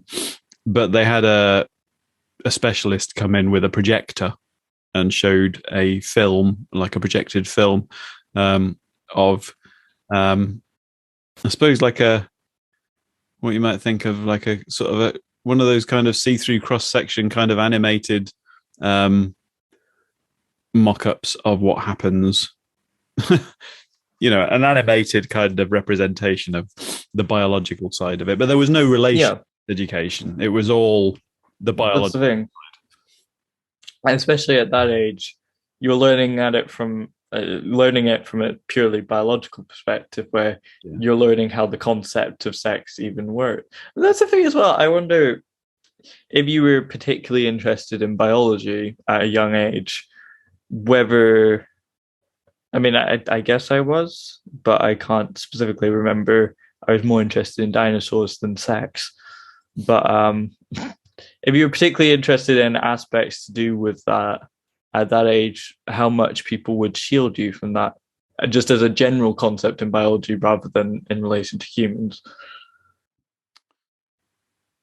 Yeah. I don't know. I mean, it is a generational thing, I think. And I wonder, obviously, there are the unhealthy aspects of such a widespread availability of porn nowadays. But I wonder whether or not that, obviously, the fact that we have relationships education now, I wonder if that's necessitated by the fact that there is easy access to the physical representation side, but in a non-realistic way.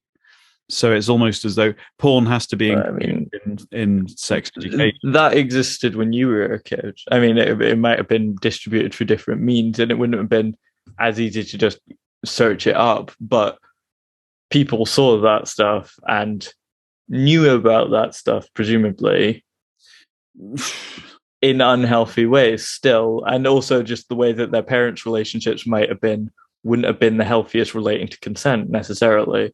Because porn wasn't available in the way that it is now. Not that I mean not online, but the censorship was such that you could not see the act of sex being represented. Not represented. You could not. You weren't. Penetration wasn't legal. It wasn't legal to show penetration in magazines or videos. Really? Really, yeah. the very few publications where you might be able to tell that that's what's happening had to have like a black circle printed over the actual place where it was happening. So it was obvious what was happening, but they couldn't show it. Yeah. I mean, technically, fisting is illegal to show, or female masturbation is illegal to show in UK porn, but it still very much happens. I mean, that's the thing, though. It's so. This is the point at which you've got to think, well, how effective, or is it actually damaging to the whole system of law to have laws in place which are practically unenforceable? Well, certainly around porn, the UK government frequently wants to do things that it can't do, particularly in relation to online porn. Because it's just not whether or not part of it then is just an issue of like thought police kind of thing. Yeah, it's the sort of thing. It's sort of like, well, if people are going to find that like anyway, you're not going to be able to get rid of it on every site. It's better that it's on the mainstream sites that do actually stop. But then to some extent, the function of that law then is not to prevent access; it's to create guilt.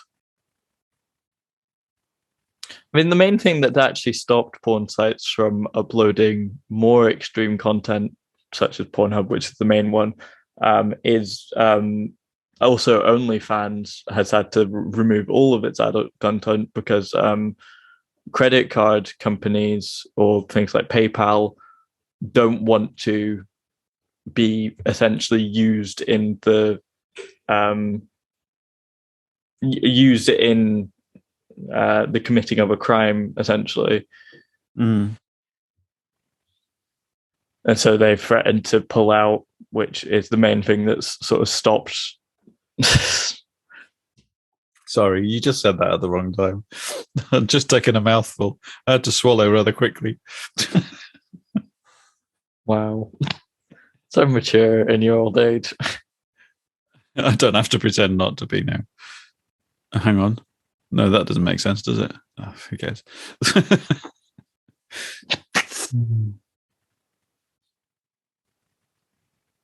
Anyway. Oh, yeah, I don't know. Another thing that I wanted to briefly speak about is something that came up recently. It was on the 20th of November was Trans Day of Remembrance, which is effectively, sadly, the largest sort of trans-related holiday, I suppose, or event pretty much every year.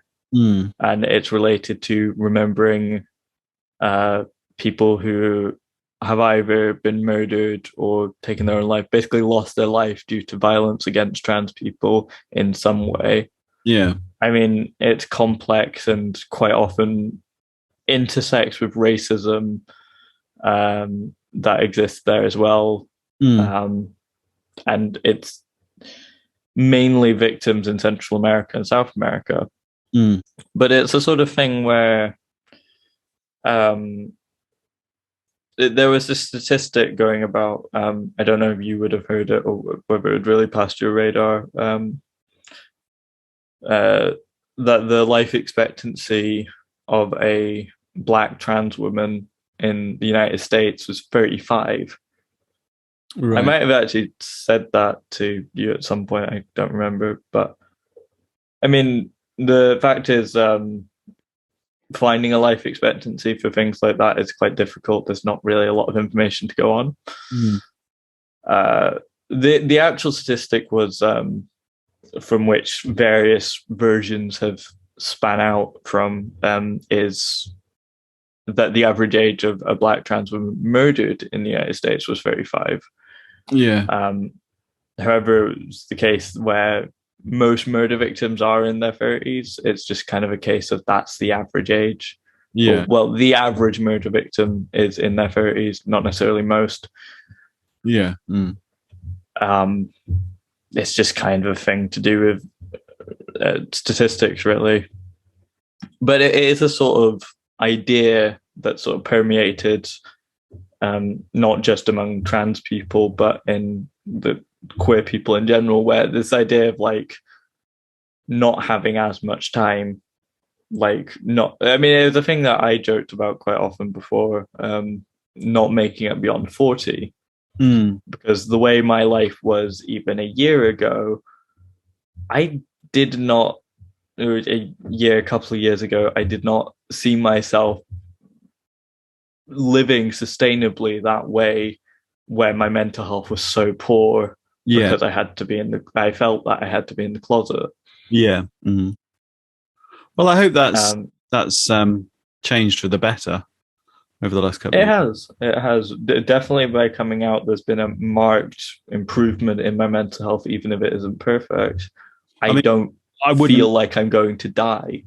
Yeah, I wouldn't in any sense try to imply that things are going to be easy for you, but I don't see any reason why there should be. Certainly, as time goes on as well, things hopefully are going to continue to improve society-wide wise. Because there's a whole thing going through. Is there not some legislation going through Scottish government at the moment, the Gender Equality Act? Gender Recognition Act, yeah. Which there's a lot of opposition from transphobes on, supposedly on the basis that it would allow anyone to say that they're trans to get access to single-sex spaces. But it's a sort of thing where, like, that's been a thing for a long time. Like things like the women's bathroom. There's nothing stopping anyone from going into the women's bathroom. Several people have gone into the wrong gendered bathroom by mistake. Yeah. It's not a massive deal. And also for things like abuse shelters or rape crisis centers, which have been attacked by transphobes. But the vast majority of toilets now in public spaces, you can pretty much see most of the way in anyway. There's usually a mirror that you can see pretty much the entire bathroom just as you're walking past. And it's like, it's becoming less of a thing. You know, they don't really have, most places don't even have a door anymore on the entrance to public conveniences, you know? It's kind of... some places don't. They'll have like a small corridor that goes through, but yeah. But it is still a thing. Less than less of a private space, if you like. I mean, it's something that I didn't really realize until later. At my school, I barely used the toilets just because I didn't feel comfortable there. I didn't realize that was probably partially related to being trans until later, when I realized once they had actually installed a unisex toilet, I used the toilets there. I'm actually more than I'd used the toilets across the school in my entire other time there, which is about 4 years. I'm actually quite surprised to hear that school had what did you say, a unisex toilet or a unisex toilet, but it was only really built in my senior years there. So right. Because I know where I'm placed at the moment. Well, I say I know. I don't know of a unisex toilet there. I know there's plenty of, what do you call them? Monosex? You know, there's girls and boys toilets. There's even male and female staff toilets, you know, but no. I mean, I know a lot of people sort of didn't like them for whatever reason. I mean, that you could see into the whole bathroom from the corridor. But the cubicles were effectively their own separate rooms, which I really liked. And the main thing that initially put me off the boys' bathrooms was some people in the years above messing with the locks on the toilet cubicle to not actually let me close the door. Yeah. Which you can't really do when people can just watch what's happening from the corridor. Yeah. But it's sorry, to get back to my initial point, a thing where I think a lot of queer people in general, and this will be a thing amongst other groups, where the perception of how long you think you're going to live changes how you live your life now quite a lot. Mm. And that gets shortened for some people, where I think a lot of queer people end up sort of speed running friendships in a way because a lot of life events will just happen faster because there's this perception there being less time to fit them in. You see a massively obvious example of that when you see people willing to risk their lives to cross a piece of water because they don't expect their lives to last beyond tomorrow necessarily, you know? Yeah. It's the sort of thing of, I mean, I think in the people that do cross the channel now, and this is the thing that it's very annoying that most countries don't really have a very humanitarian approach to it, rather just a case of how do we process this and the paperwork of it, really, rather than the human cost. Mm. And also things about like deterring people smugglers. It's sort of like, well, if you provided safe passages, they wouldn't be necessary. This is the thing. What's really annoyed me that I'm really noticing it now is that every single interview they're talking about the criminal gangs. And you're like, well, there's an easy way to get rid of them. Provide safe routes. I mean, that's the thing. With pretty much any criminal activity you can think of, if there's a safer way to do it that hurts less people, then like people will take that option when it's available. Yeah, it's like the drug situation. It's like there is a need for a particular service. There is a market, if you like, and it's not being provided by because people will find a way to do that. Yeah. Whatever it is. Yeah. It's just, it will be less healthy and it'll be attached to other criminal activities that are far worse and reasonable to dislike, things like organized crime around like murder, with like the sort of people that would sell drugs sometimes being involved in other criminal activities. It's all like, well, if you could legally sell drugs, then this wouldn't be a problem. I'm gonna slightly change the subject. I think we'll probably come in towards the end of it, but age. Something that struck me. I don't know if you know, but you saw me on Tuesday, didn't you? After a particularly bad day at school.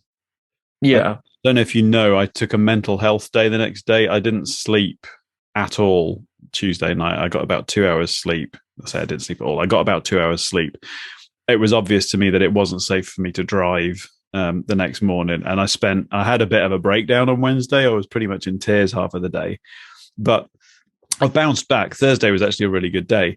But long and short of it, I'm struggling big time, or I have been struggling big time with levels of support and stuff. To cut a long story short, one of the things during this process of looking at the situation that occurred to me was my support staff that are supposed to be mentoring me and helping me to become a teacher, if you like.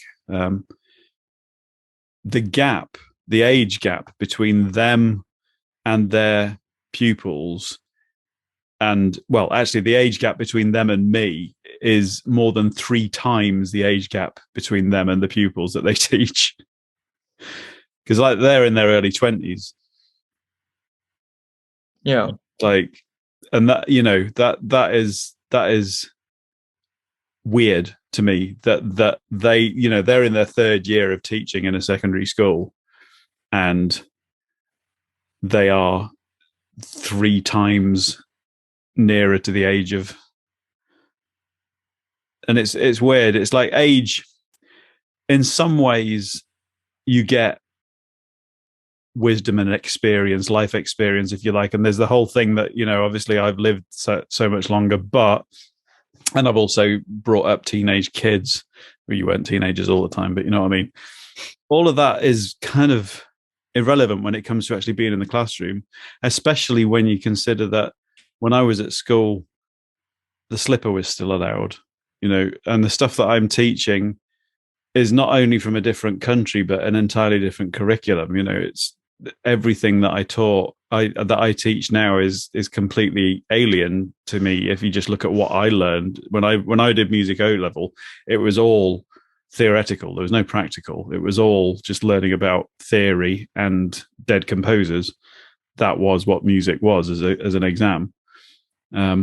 So A really uninteresting way to learn about music for most pupils.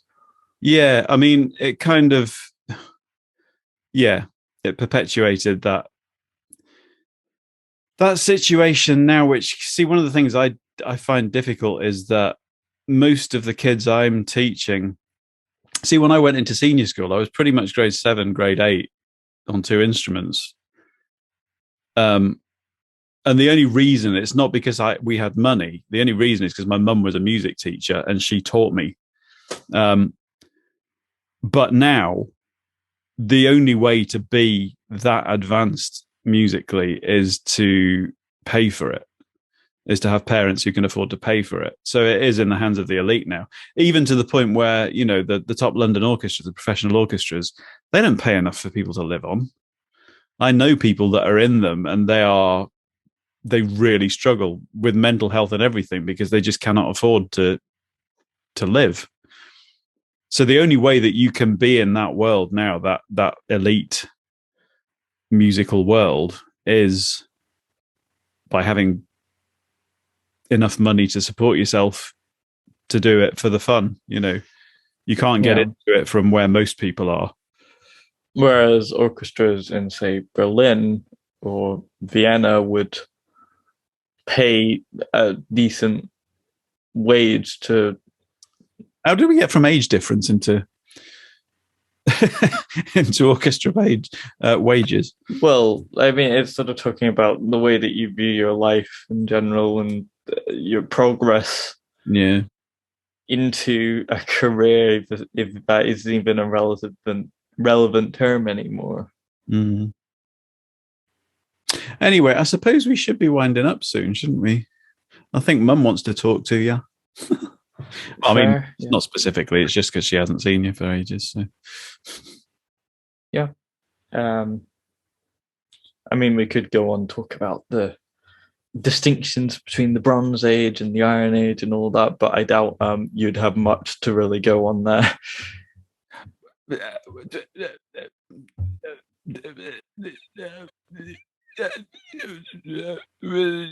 is worth on that subject noting just how short our lives are compared to the grand scheme of the earth and the universe and even human history. You know what? That's one of those things that blows my mind. I think, I'm not sure if it's Carl Sagan, who was an absolute genius, by the way. But that idea that how infinitesimally unlikely it is that we find ourselves in that tiniest sliver of a microscopic amount of time. When you take the age of the universe and the age of the planet, but the age of the universe, and you think how infinitesimally small this window of our lives is, how incredibly unlikely it is that we find ourselves in that moment in time right now. Yeah. It's like this life, this span of, in most cases, less than 100 years that you find yourself is absolutely the most precious commodity that you can even imagine. And most people spend it frittering it away on worries and anxiety about stuff that really doesn't matter because, you know, in a few millennia, the whole human race might not even be here. Yeah. So all you can do is chew. I mean, have you ever seen that advert? Do you know what I mean?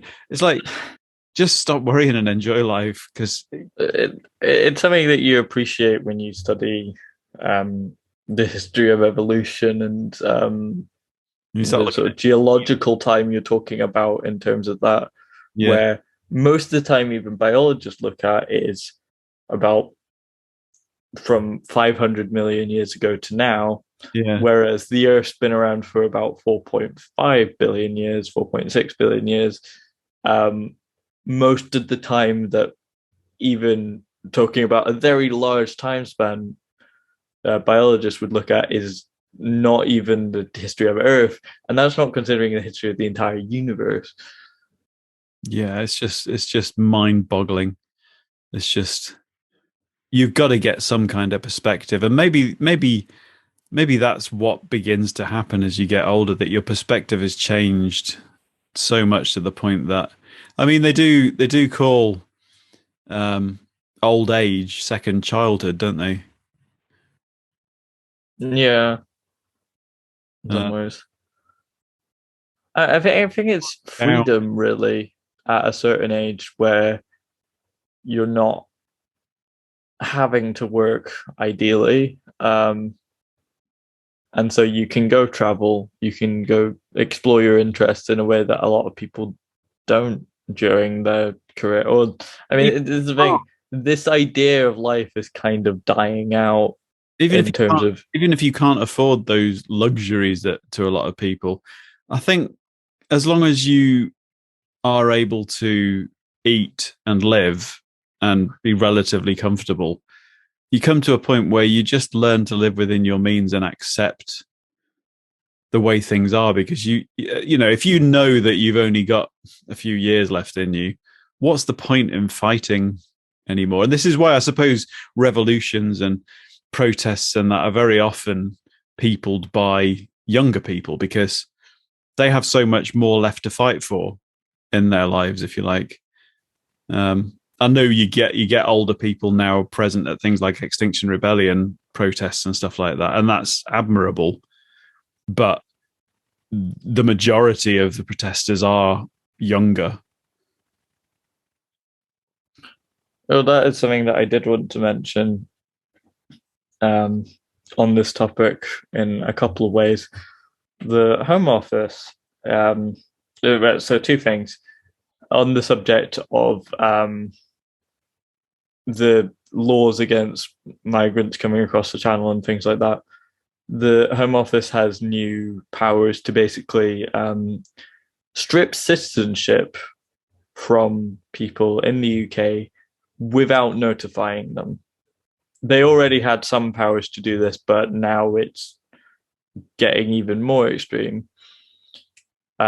Which is sort of a precedent set by, if you remember the case of Shamina Begum. Yeah, I was thinking that. It's like at that point, who, when she was 15, went to Syria yeah, to join Islamic State, which it's a sort of a thing where like you can't really be sure at that age whether you really have the ability to really appreciate the gravity of that. Well, at any age, if you get radicalized, it's kind of how in control of your own actions are you? But certainly at that age, yeah. And then the UK government breaching international law to basically not let her back into the UK to process her. So I think she's now in the Netherlands. Yeah. But yeah, that's another thing. And also which I've mentioned before, the laws against protest, where essentially you can be arrested for protesting if it's considered to be a disturbance, or even like a noise disturbance. Yeah, yeah. If it's considered to disturb anyone in any way, the government can choose to basically make your protest illegal. So basically, the right to protest has been removed.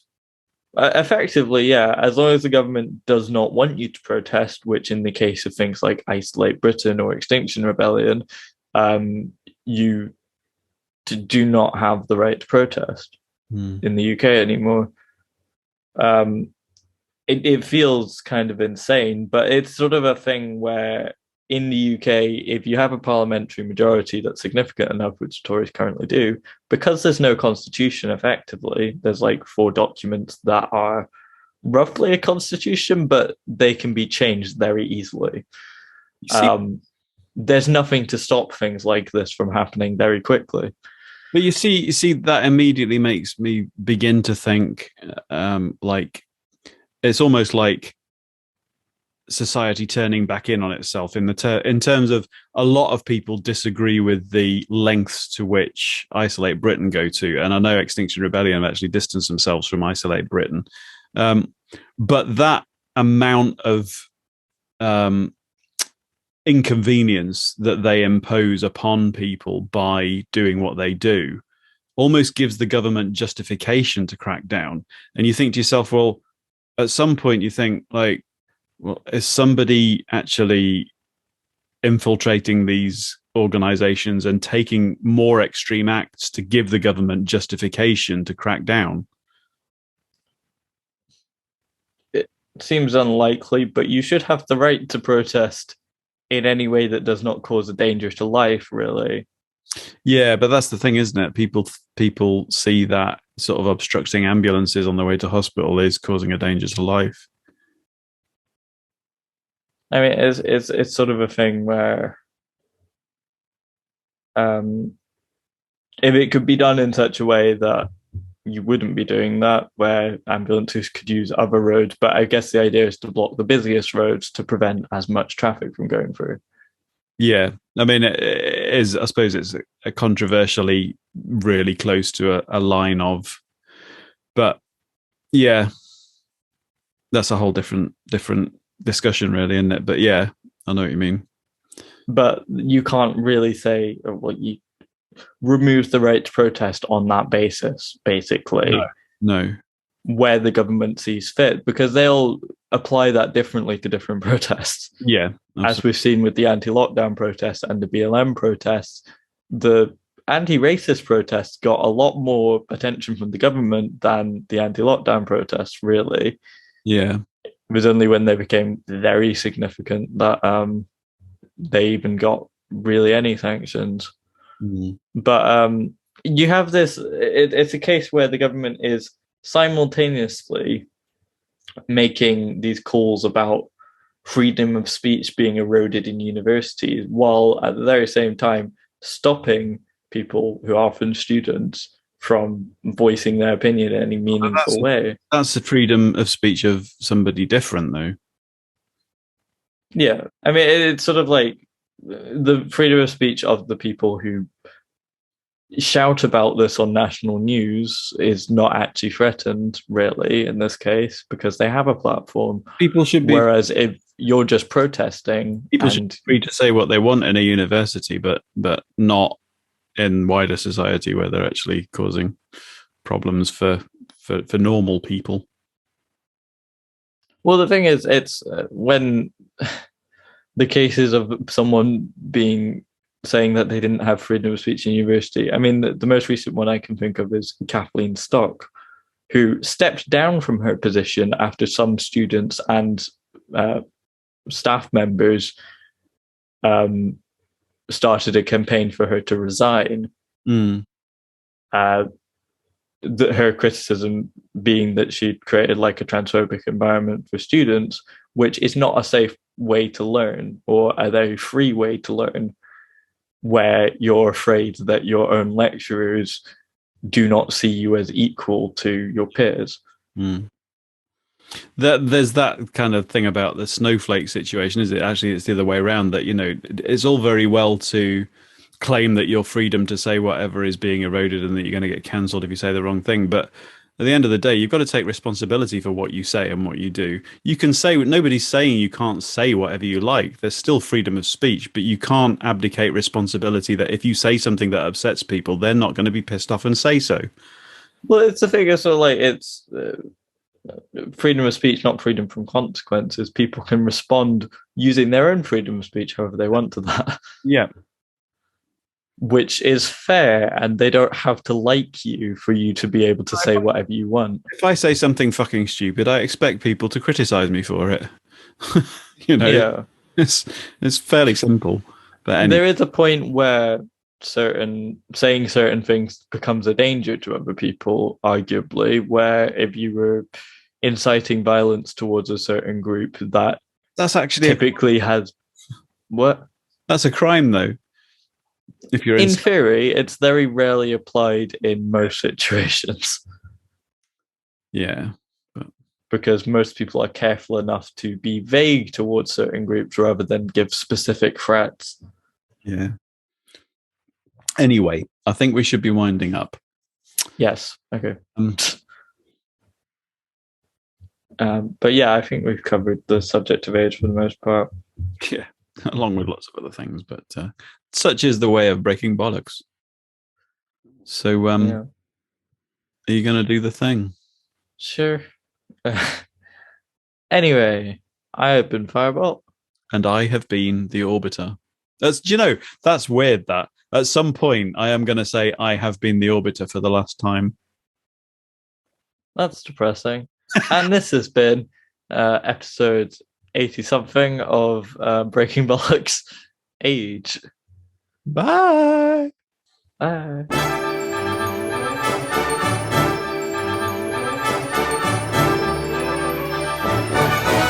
Afterbirth. It's sort of appropriate that I can't remember the number and it's 80 something, given that a lot of people do that at old age. Everyone has been 1 second old at some point in their life. Well, 1 second into their life. I suppose so. I was your age once. Hopefully, Yes. you were my age once. Possibly. Although it must be said, looking at the aftermath of that storm the other day, I'm thinking to myself, I hope this is not a sign of things to come. But then, according to the scientists, we know that it is. Yeah, well, events like this Extreme weather events are going will to be more frequent and more extreme. Yeah. I mean, it's something that the UK hasn't experienced much of, but this is sort of a taste of it. Yeah. Anyway, let's not get started up again. Do you have any last words to say before I cease the recording? Fuck, that's a lot of pressure. No. Okay, then. I suppose it's down to me. I've gone and put the pressure on myself now. Where are we now? Where it's almost it's November, isn't it? It's almost December. It's gonna be Christmas soon. We've got our Christmas tree up. Nice. It's a bit early, but sure. But what can you do? Well, we watched Home Sweet Home Alone the other day on Disney Plus. It was okay. Okay. I might be spending the entire day at the cinema on Thursday. On Tuesday, not Thursday, because I have my hospital appointment in the morning and then I have choir in the evening, and I can't be asked to go home. And there's loads of films on at the cinema, so I think I might just have a cinema binge. Nice. Anyway, I'm going to stop recording, and there you go. This podcast is part of the After Dark Podcast Network.